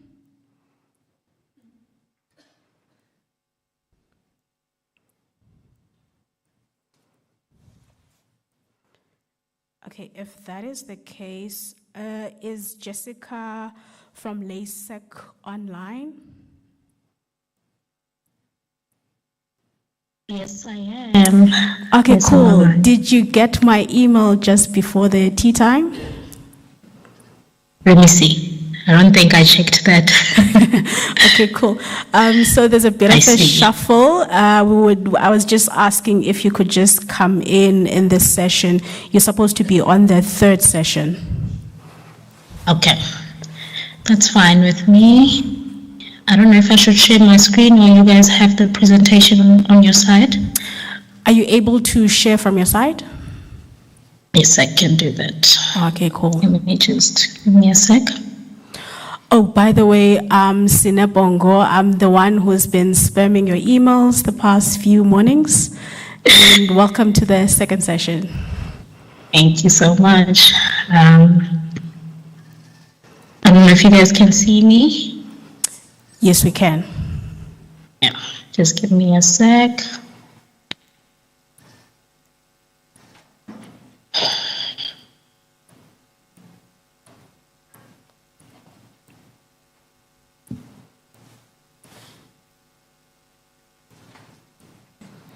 Yep. I'm just going to share my screen just now. Just let me know if you can see my screen now. Okay, it's still coming. There we go. All right. Thank you so much. To those who do not know me, I don't know if you can hear me properly. My name is Jessica Apani, and I am the Key Account Manager for the tertiary section at LASEC. I'm supporting researchers at VETS, UNISA, and AGIVERS. And yeah, I'll be telling you guys more about LASEC. Thank you to the organizers for inviting LASEC to be part of this symposium. Although I'm joining you all visually today, I'm excited to spend this few minutes with you guys. I won't take too much of your time, so I'll just give you guys a summary of LASEC to those who don't know much about us. Before I begin, I'd like to share a short video introducing LASEC and who we are. So I'm just gonna play this short clip. Just tell me when you see it and if you can hear it. It's just gonna load now.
I'm just going to go back to my presentation.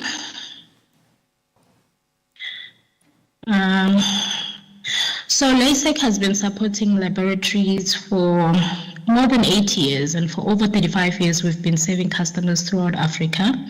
Over the years we've continued to investigate or invest quality throughout ISO accreditation, technical service centers, manufacturing facilities, and expanding our footprint across the continent. Today we are proud to be the level 1 BEE contributors and one of Africa's leading laboratory solution providers. To the next slide. At LASEC, we understand that research doesn't happen in one laboratory. So we have like different departments from molecular biology, biotechnology, to laboratory consumables, laboratory furniture, analytical instrumentation, and technical service support. We aim to provide a complete laboratory solutions. And the next slide will just give you guys more of what we do and the portfolios that we focus on, from consumables, diagnostics, furniture, and industrial. We do service a lot of equipment, especially at UNISA. So this is one of the portfolios that people were not aware about LASEC, that we design and manufacture lab furniture. And this is some of the labs that we've done throughout Africa, from Malawi to Kenya to Zambia to Botswana, Tanzania, South Africa. And this is the different labs that we've managed to put together. One thing I'd like to highlight is that our relationship with customers that doesn't end once the equipment is delivered. We assist with equipment demonstration, technical consultation, the installation. We also train them on the equipment that they have. We do preventive maintenance, servicing, and calibration. We also host workshops throughout the year to help researchers understand different technologies and applications.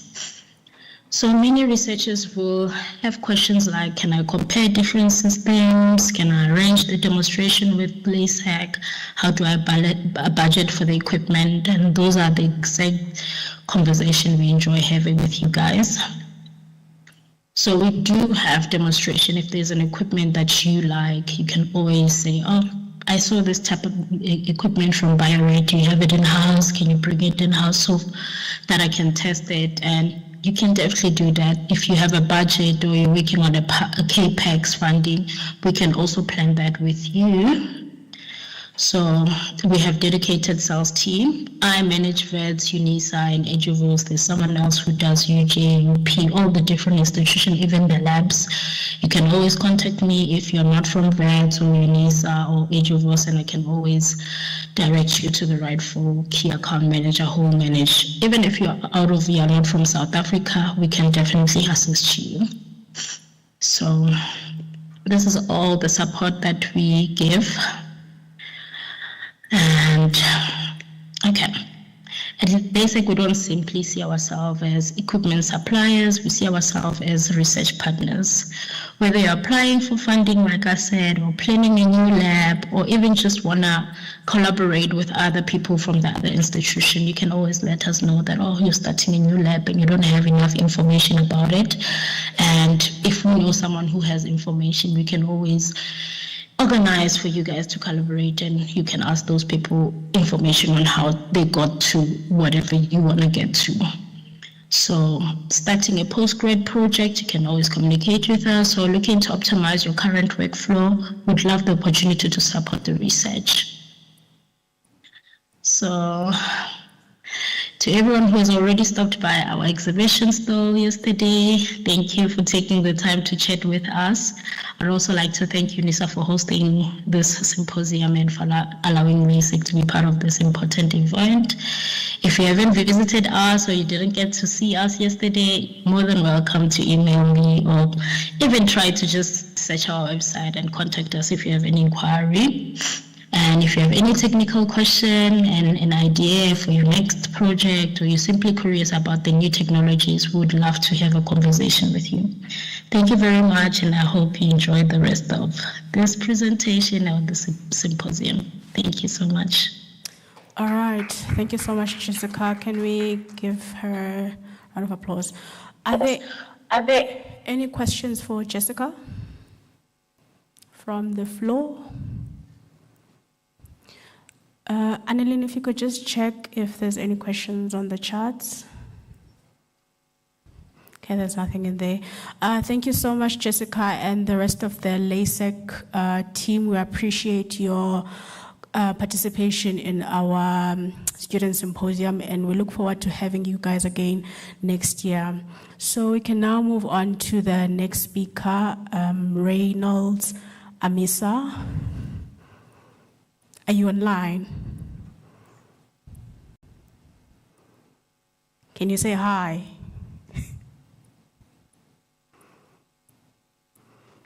Because my colleagues... Good morning. Can you hear us? Hi, good morning. Yes, I can hear you. Oh, perfect. Are you ready to present for us? Yes, I am. Okay, you can go ahead and share your screen.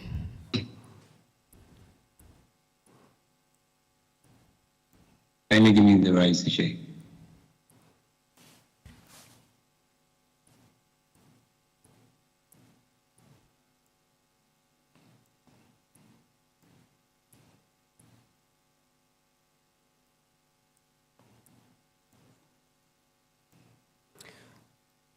Are you still unable to share?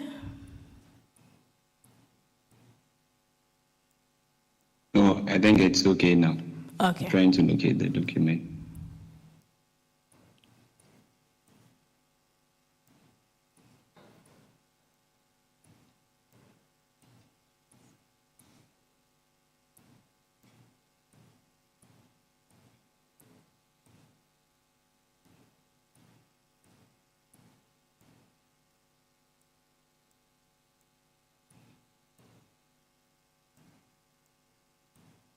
Can you see my slides, please? Okay, it's still coming up. Okay, now you can go ahead and present. All right. Well, good morning. I am presenting on a PhD student presenting on the preliminary investigation into the efficacy of antihelmintics for canine hookworm infections in Ghana. This is actually one of my research objectives. I'm working under the supervision of Prof. Anna 230 Kambueli, forget me if I didn't pronounce it right, and Prof. Sherry Johnson. So hookworms pose significant health risks to humans globally, mainly resulting in anemia in infected animals and then humans. Worldwide, given that dogs cut across social classes, these animals have been reported in various parts of the world, in Asia, in Africa, and most continents, except that we tend to have higher prevalence in tropical regions like Africa, whereas in the European countries and some parts of North America, we tend to have lower documented cases. There are a lot of hookworm species, but the common ones which are found in dogs include Ankylostoma, Caninum, and Neisseria stenocephali. Lately, we're reporting Ankylostoma selanicum and then Ankylostoma brasiliensis in dogs as well. And the issue with these infections is they tend to pose a lot of zoonotic risk, and the animals which are infected as well as infected animals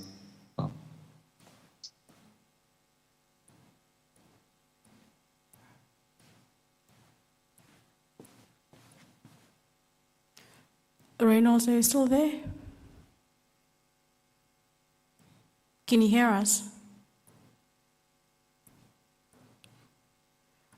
Can someone type for him, please?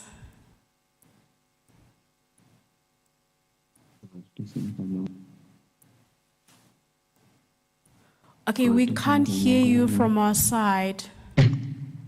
Sorry, please, can you hear me now? Yes, we can. Thank you, my line dropped a bit. All right. So these infections, they tend to wreak a lot of havoc in these animals. And the fact that they also of zoonotic importance means it's worth paying attention to. In terms of drugs for treatment, there are a host of drugs which are used. For instance, there's parental, then a host of benzimidazole-based drugs. These are the commonly used drugs for treating hookworms worldwide, but there seems to be a lot of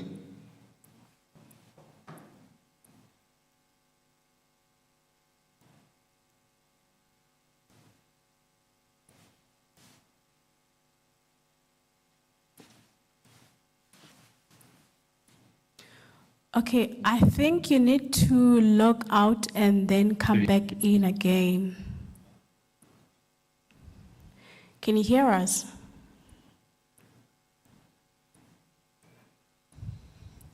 All right, I think while he's sorting out his network issues, I just want to check if Pamacheche is... Hello.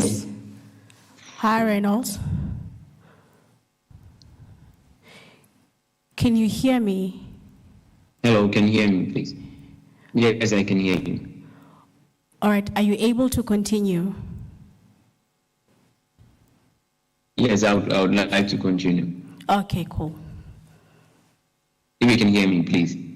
Yes, now we can hear you.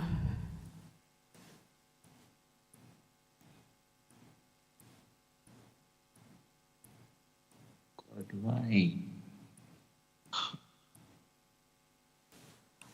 Okay, I think just exit the Teams and then come back again.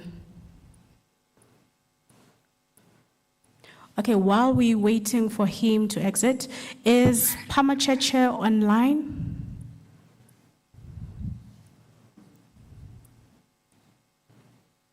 Hey, good morning. Yes, I'm here. Oh, awesome. Are you ready to present to us? Okay, so yes and no. So when I submitted my abstract, it was for a poster presentation. So I do have a poster, and that's what I meant to present. Okay, no, that's fine. You can go Not ahead. an oral. Sorry? Yes, you can present that if you are able to. Present the poster. Yeah.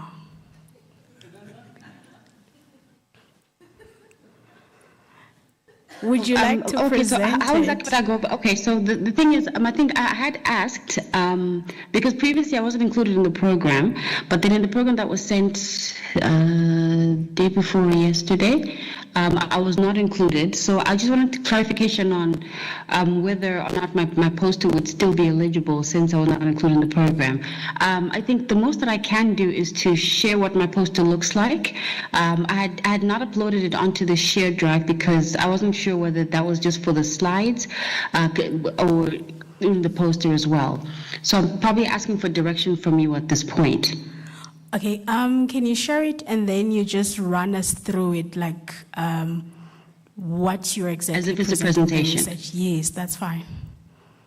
Okay, all right. I need a few minutes just to upload it, and then I'll be ready to start, if that's okay. Okay, not a problem.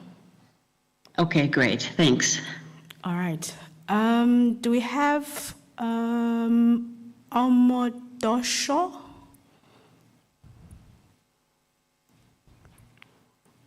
All right. I don't know if Reynolds is back online again.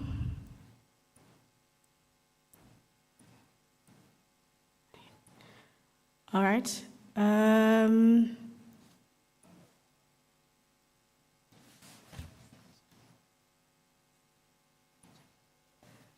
Okay. Just a quick announcement for the posters. Could you please send it to my emails? Then we'll just project them for you. When we're doing the breaks, I think we may have forgotten to give that announcement. Then we have 2 more students, which I'm hoping they're online. They're making my job difficult. Mbangiseni. And then the last one, it's Senze. No.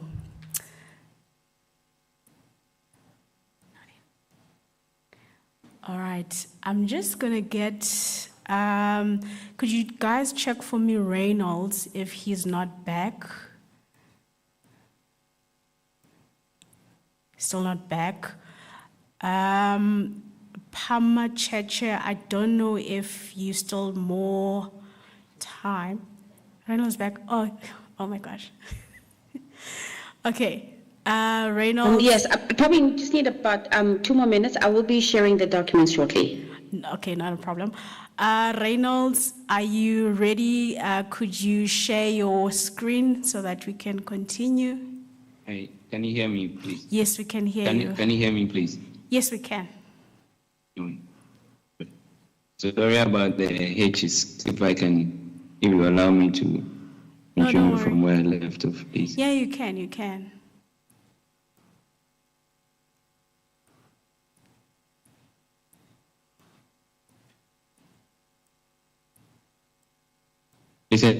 you see my slides now? Yes, we can see your slides.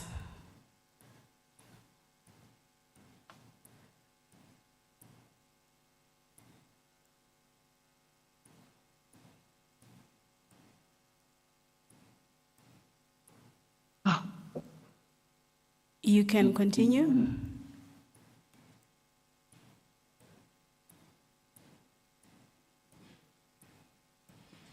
Can you hear us?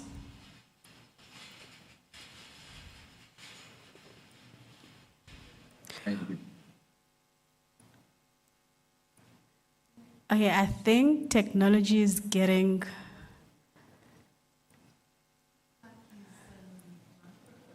Yeah, I think so.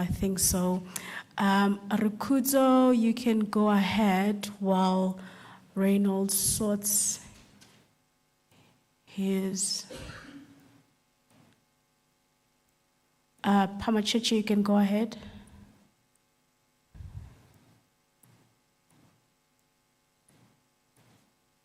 Can everyone hear me online? Yes. Pamacheche, you can go ahead. You had your hand up.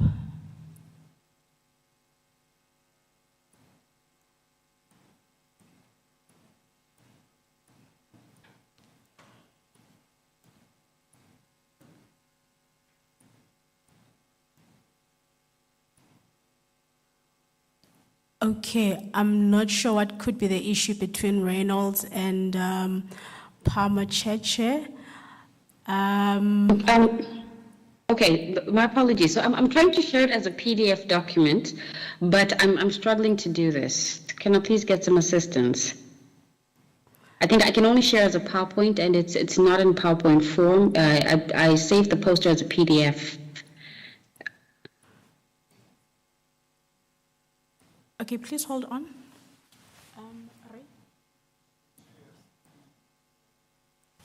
Can you share your screen?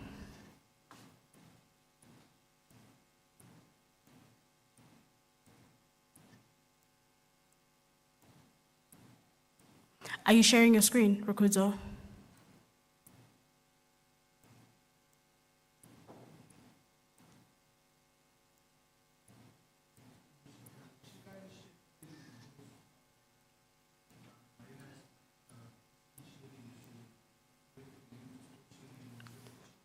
Okay. Reynolds, can you stop sharing so that Rukudzo can share? I'm sorry that you're having problems. I think maybe after her, we can try you again.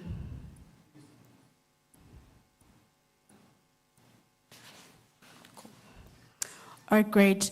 You can go ahead, Rukudzo.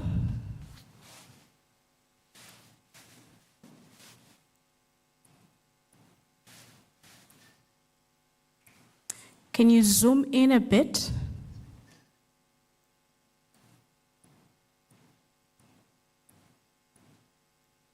Okay, can everybody hear me? Yes, we can.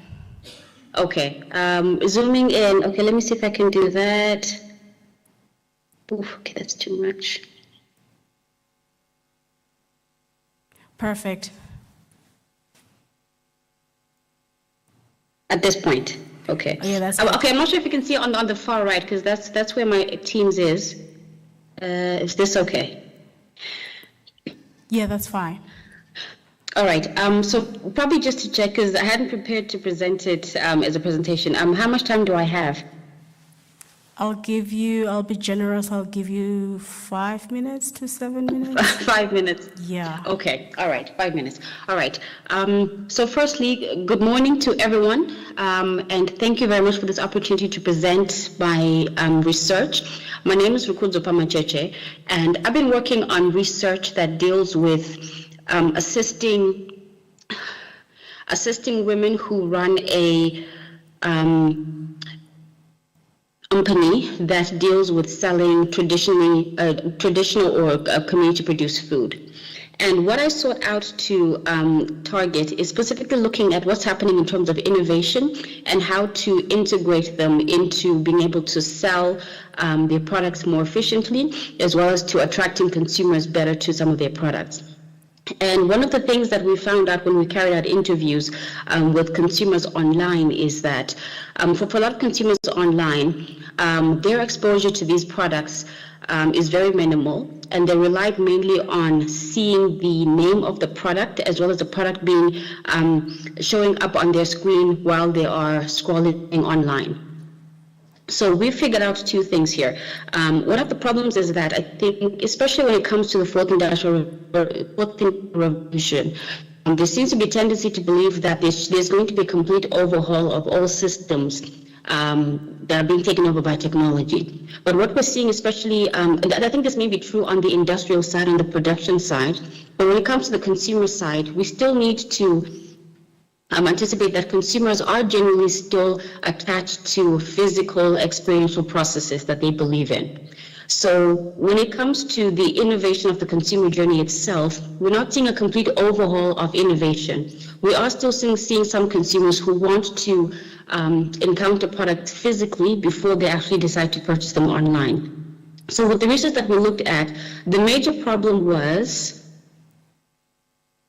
that despite the availability of these community-produced products that are being promoted online, these marginalized community businesses are still struggling that a lot of their products are not being consumed. So they're experiencing a negative consumption trend because of that. First of all, because they're marginalized, it's difficult for them to access the market.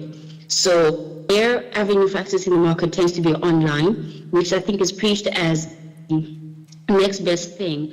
But then we're also seeing that, especially when consumers have no idea what the name of the product is, or what the brand of the product is, or where the product comes from, it becomes a bit difficult for consumers to just accept outright when they see a product online, being promoted online, on a digital platform online, that they're going to accept a particular product.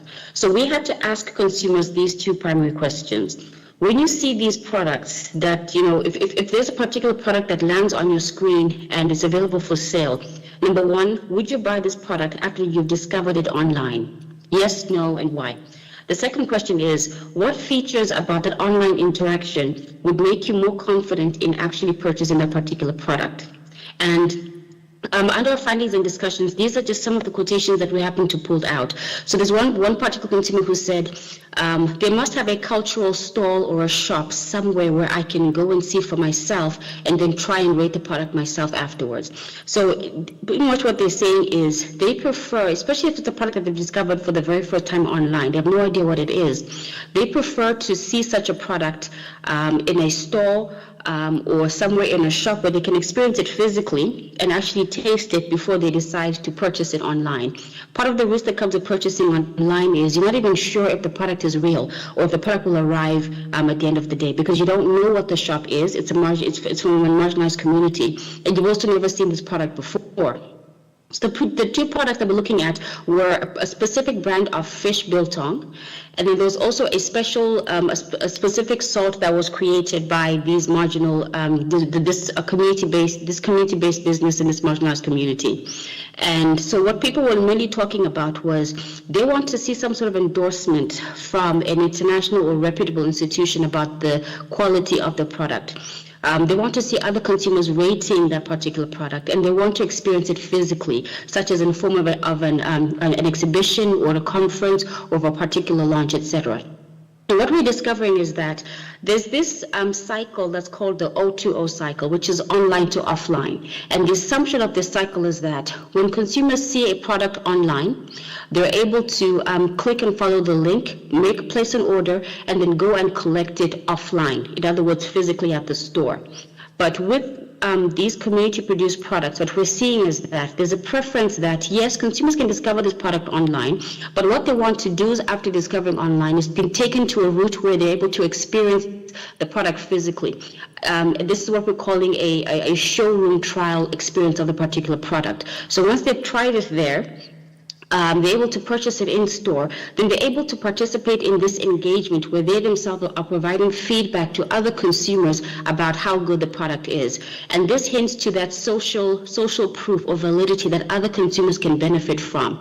And it is only after that particular post-purchase engagement can we start seeing community-based organizations seeing consumers starting to purchase online, because they have that validation and they have that confidence in purchasing the product. And that obviously loops back into a post-purchase re-engagement and online re-engagement as well. So the major thing that we're seeing here is contribution to the O2O cycle. So instead of the O2O cycle, which only has online to offline, what we're experiencing is an online to offline and then back to online again. So that particular loop is very, very important.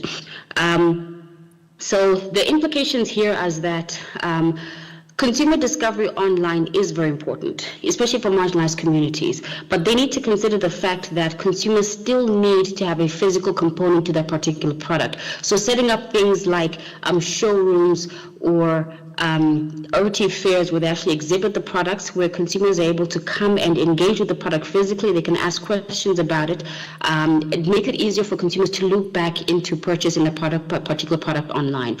And just to conclude, while the 4IR promises to replace the consumer journey through digital marketing wave, evidence that we have in this research points to the fact that blending the digital as well as the physical is still very, very critical, especially in the O2O cycle of online engagements.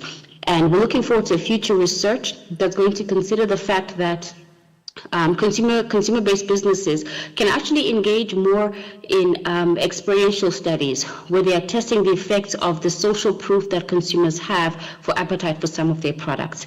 Thank you very much for this time. I'd like to acknowledge the NRF SATA for providing funding for this particular project, as well as the College of Agricultural and Environmental Sciences. Thank you very much. All right, great. Can we give her a round of applause, please? All right, I am so happy that you managed to present, Rukudzo.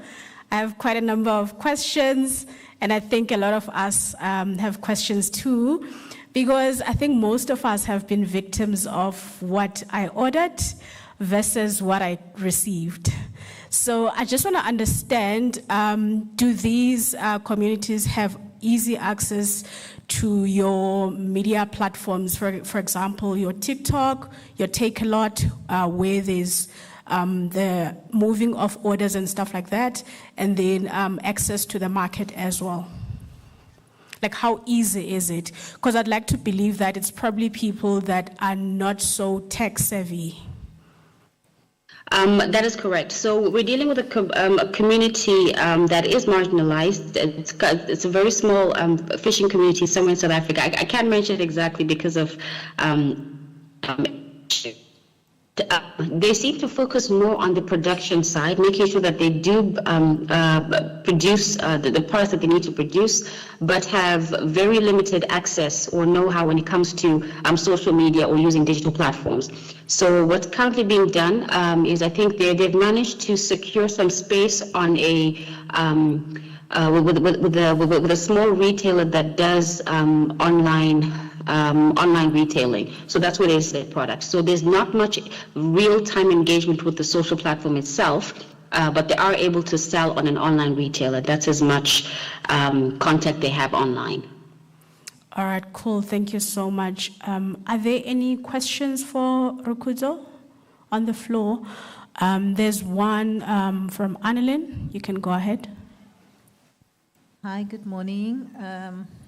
Rukudzo, I was just interested, you mentioned a community where they are making the fish biltong. Which community is that, and what type of fish are they making the biltong from? I was just interested in that. Okay, so I can't mention the name of the company, but it is it's a fish biltong that is from fish that's harvested within their particular community. So this is Bulkum, the Bulkum fish. That's the fish that they're using for this particular biltong. Yeah. All right, thank you. I'm familiar with the Bulkum. That's why I was asking. All right, cool. Okay. Thank you for that. Are there any questions online, Annalyn?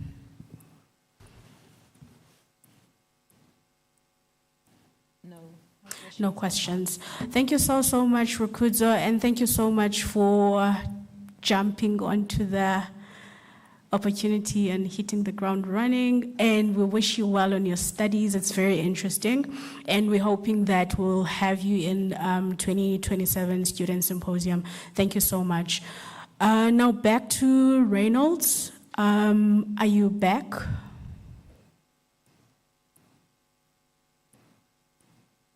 Not back. Okay. All right, cool. Thank you so much. And I think we are now at lunchtime, actually. Am I right? Oh, it's in 15 minutes time. And I'm thinking we can take it a bit earlier, and then 12:30, we can be back in here. Yeah, so that's the plan. Thank you.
So I don't know if you would like to give it a try again. Reynolds, can you hear us?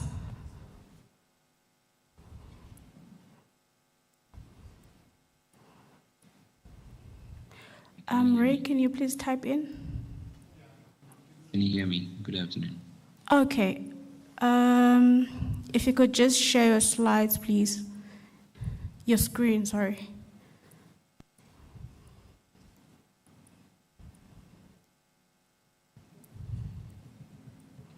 All right. Can you see my screen, please? Yes, we can. So you have 15 minutes. Then you can go ahead and present. Good afternoon. So, presenting on there's a preliminary investigation into the efficacy of anthelmintics for canine hookworm infections in Ghana. I'm working under the supervision of Prof. Anna Tutechi Kambuli and Prof. Sherry Johnson. Hookworms are common infections which are found in dogs. They tend to significant health risks to humans and dogs, mainly because they cut across social classes. There are reports of infections the world over. There are reports in Asia and Africa, mainly the tropical regions, with very low infection rates in Europe and other regions where they tend to give proper care to dogs. Among the species of hookworms which are found in dogs, they include Ancylostoma caninum, which to date is believed to be the commonest hookworm species in dogs. There's also Enciniras semicephali. Apart from these, there are others, but these are, we also have Ancylostoma selanicum, which appears to be emerging and its global distribution is beginning to spread. For these infections, they tend to cause a lot of pathological effects. They are also associated with anemia. And the fact that they can pose zoonotic risk means it's worth paying attention to these parasites. Among the drugs which are used in treating these infections, we have parenteral and a host of benzimidazole-based compounds, the likes of albendazole and albendazole, among the commonly used drugs in treating these roundworms. But there appears to be global reports of resistance. Reports in the US, Canada, Australia. These are among the main reports which on hookworm infections, resistance in dogs the world over. We have sporadic, a few reports in Africa, but there's very limited information in that regard. And given that they are of zoonotic importance, it's worth looking at the issue of anthelmintic resistance. So currently in Ghana, there are a few studies on intestinal parasites in Ghana, and this has mainly been the focus, but there's very little with regard to anthelmintic efficacy. So there are also reports of treatment failures and recurring infections in dogs, suggesting there's possible resistance. And given that there's limited information on anthelmintic efficacy in the sub-region, and bearing in mind that it would not always hold us data from other regions, we could not just extrapolate to Africa, then there's a need to get studies which would be of local and sub-regional relevance. And also the fact that decreased reports of parenteral and other types of drugs have been reported in dogs in many countries. It is worth noting the situation in Africa. Why is this study important? Because hookworms greatly impact the health of animals, and if they're found in humans, they can also wreak havoc. The zoonotic potential of these parasites, given the proximity of these animals to humans, also means it's worth paying attention to, as findings of this study could help to promote responsible vet care as well as guide clinicians and veterinarians in their treatment regimen. So this is actually one of my study objectives, and the aim is actually to determine the spectrum of drug-resistant phenotypes in vivo of hookworms infecting dogs in Ghana. And so currently the study is supposed to be in 3 different ecological zones. We need to get data on the efficacy from one of the regions, which is highlighted in yellow, somewhere in the middle belt of the country. In selecting the animals, a number of inclusion and exclusion criteria were followed, but mainly if we could get the animals to be confined and we could get to trace them after 21 days to pick samples, and they could be included. We also included dogs which were 6 months and older. We excluded neonates or very young dogs. I think these have already been highlighted. Stray dogs and unconfined dogs we left out, and also dogs with other infections which may have influenced the outcome of the study were also excluded. So with regard to the dogs, we collected fecal samples per rectum of each dog. So because we were doing a longitudinal study for the efficacy test, we collected data on day 0, which is the day we gave the treatment, and this was a pre-treatment account. Then day 21, that was the post-treatment account. And with regard to the laboratory analysis, we use a McMaster technique to quantify the X per gram of feces. And using the formula below, the difference between the post-treatment and the pre-treatment accounts as a ratio to the average egg treatment account expressed as a percentage will give us the fecal reduction, egg count reduction. The dogs were divided into 2 experimental groups because we used 2 drugs for treatment, parental on one hand and then albendazole. And according to the World Association for Advancement of Veterinary Parasitology, given the guidelines they have stated, efficacy tests to be done in animals, it's preferable that we use animals with a minimum egg EPG of 200. So dogs which had egg counts below these were excluded. And for the control group, we included dogs which also which had egg counts of at least 200 eggs per gram of feces, but did not receive any treatment. So in terms of dosage or the drug administration, we followed the recommendations based on, these were administered based on the manufacturer's instructions as stated earlier.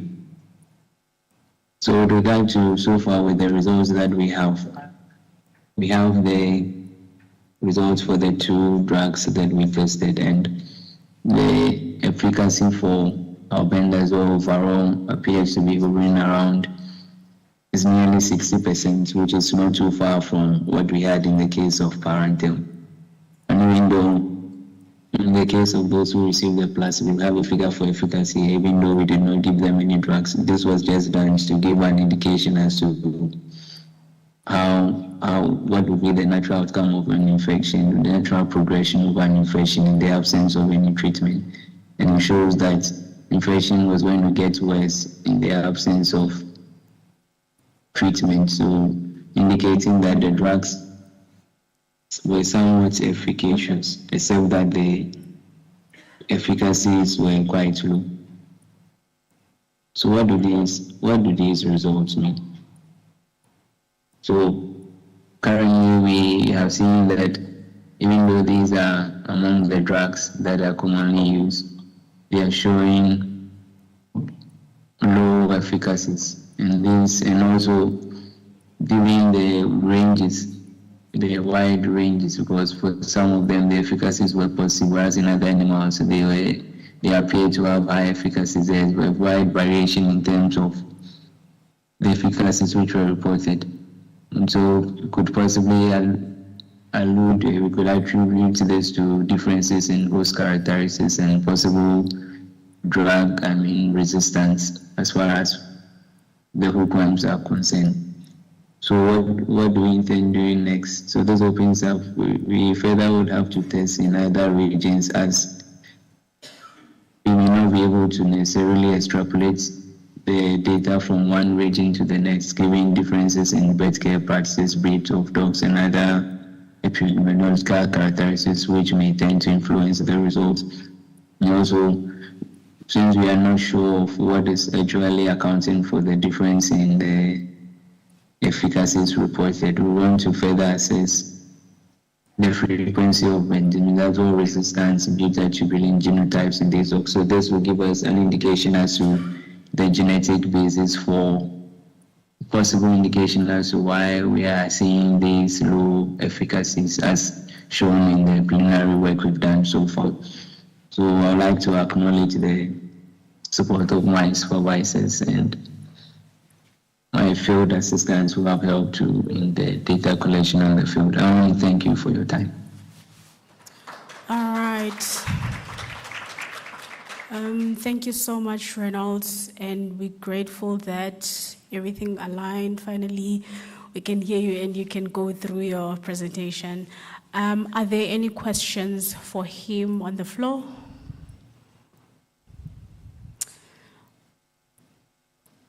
Yes, there is one at the back.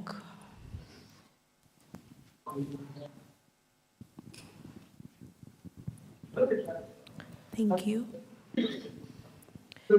I just want to ask two questions with regards to the study. What are the clinical implications looking at animal health? And secondly, what are the limitations that you can say emerge from your study, and how do you plan to improve further? Thank you. Reynolds, did you get the question? Right, can I go ahead, or I would have to wait for other questions before I proceed? Okay, would you like another question be added to that? Okay, then I can address this while we wait for the other I think question. first address this one and then we'll go to the next one. Very well. So with regard to the clinical implications, it would mean that dogs in Ghana are likely to suffer severe anemia, which will compromise their health, given the trend that we are seeing. Additionally, would also mean there's a potential of dogs transmitting infections to humans, given the proximity of dogs to humans, which is also of grave consequences, as it can compromise their health. The likes of, it can result in a number of infections, eosinophilic enteritis, as well as we could talk of creeping eruptions. There's even a case report of creeping eruptions in a man in Ghana, and treatment with the drugs did not yield the response. So, meaning we are setting the stage for potential zoonotic transmissions, which is of grave concern for both animal health practitioners as well as for the public health aspects. Then the second question, if you can kindly, the second question had to do with the limitations, I believe. So with regard to the limitations, one major limitation we had was we would have loved to include dogs, stray dogs and unconfined dogs, as these tend to move around in the communities and tend to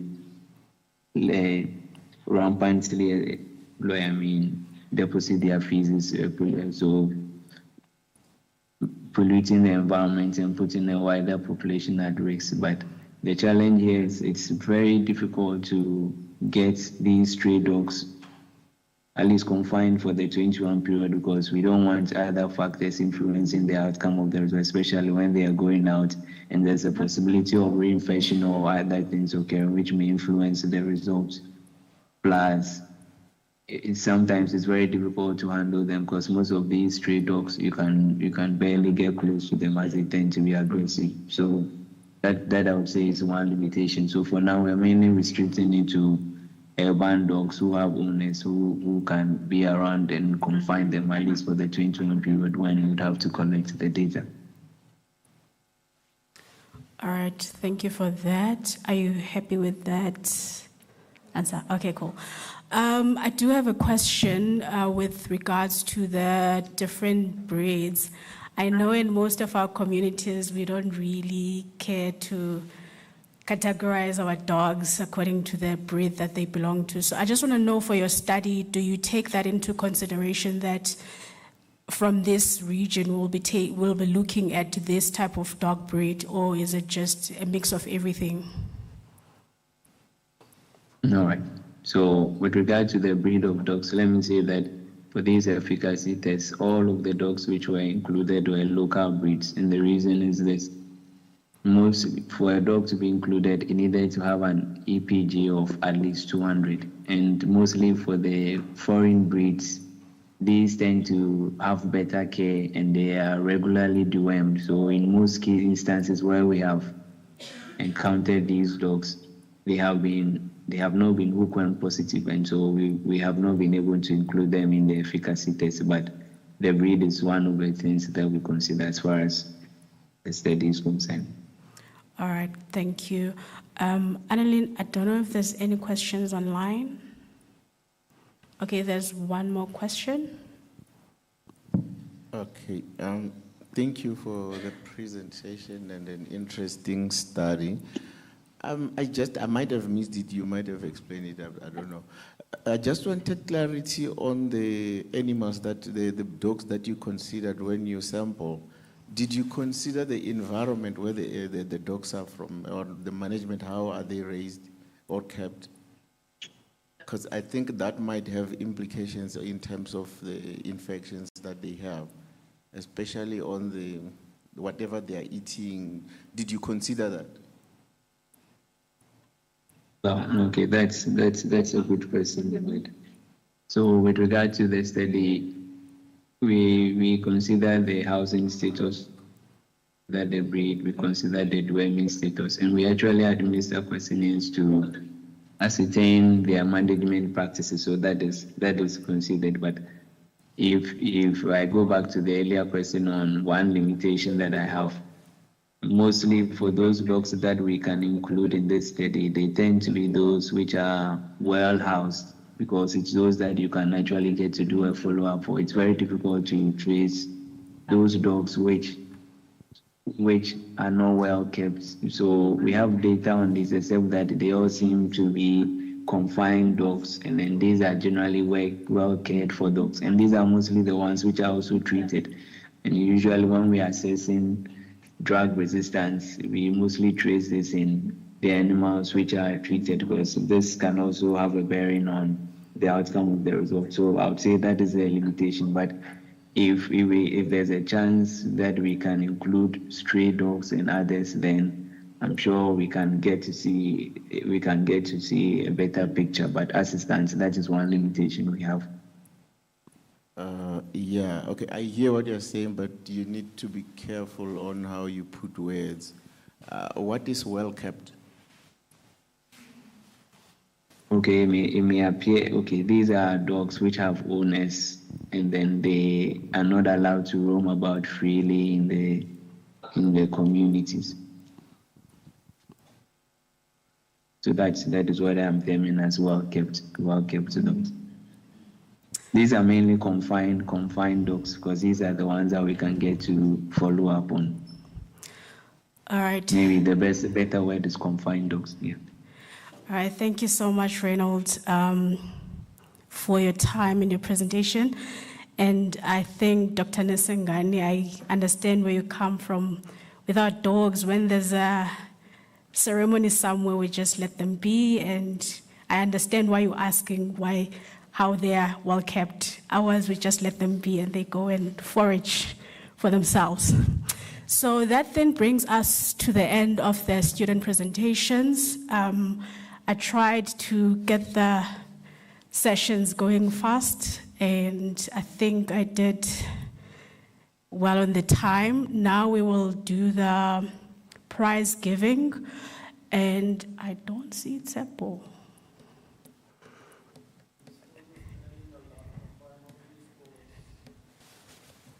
All right, I'm going to ask that we give her the next 7 minutes, and then 1:30, we will get that started. Dr. Chabalala will help us with that. He is the COD for the Geography Department at CAIS. If we could just give Tsapo the next 6 minutes, and I mention her because if we are delayed any further, please go attack her and not me. Thank you so much.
want to thank everyone who's here for making time, coming to share your research. It has been very interesting listening to the presentations and looking at the posters outside. A lot of good work is being done. And I think that's the point of this postgrad symposium from our college. So thank you so much, colleagues, for coming and embracing this event. I'd like to take this opportunity and just say, let us give everyone a round of applause who have come and embraced this event. And I think this program can grow and grow further. So we ask you that you come back next year again to share your research again with us and your results. Because some of you are still conducting the research. It would be quite interesting to find out the findings and how they shape the research, which is linked to the catalytic areas of the university, and improve the research outputs of the college. So we implore you to come back again next year and present your research. And as you can see, that means your presentations were quite good. It took time for the adjudicators and the judges to make their decision. So that means everyone's work was quite good. So well done on that aspect. We look forward to hearing again from you. So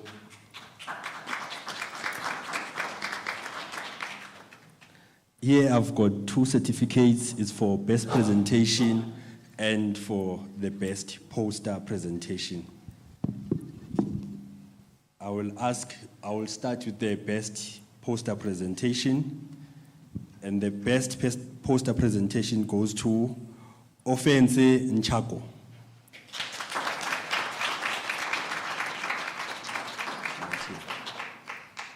Okay, so they are not here?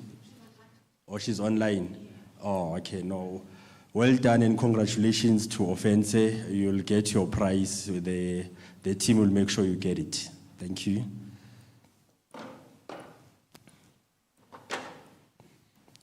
And then the best presentation goes to, drum roll,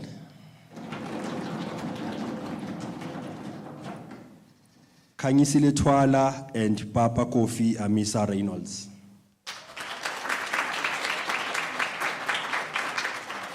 I'm not sure if they are here or they're also online.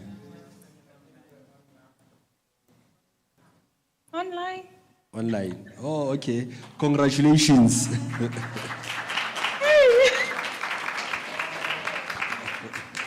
Well done. You did very well. We are very proud of you.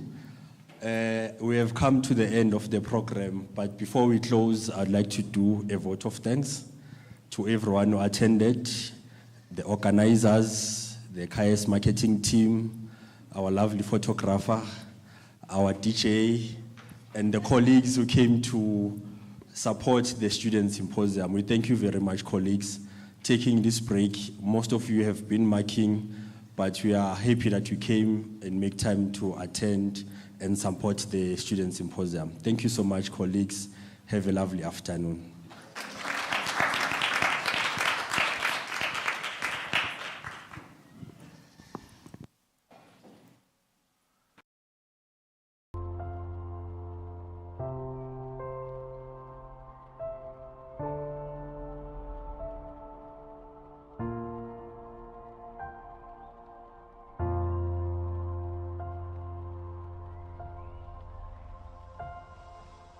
Thank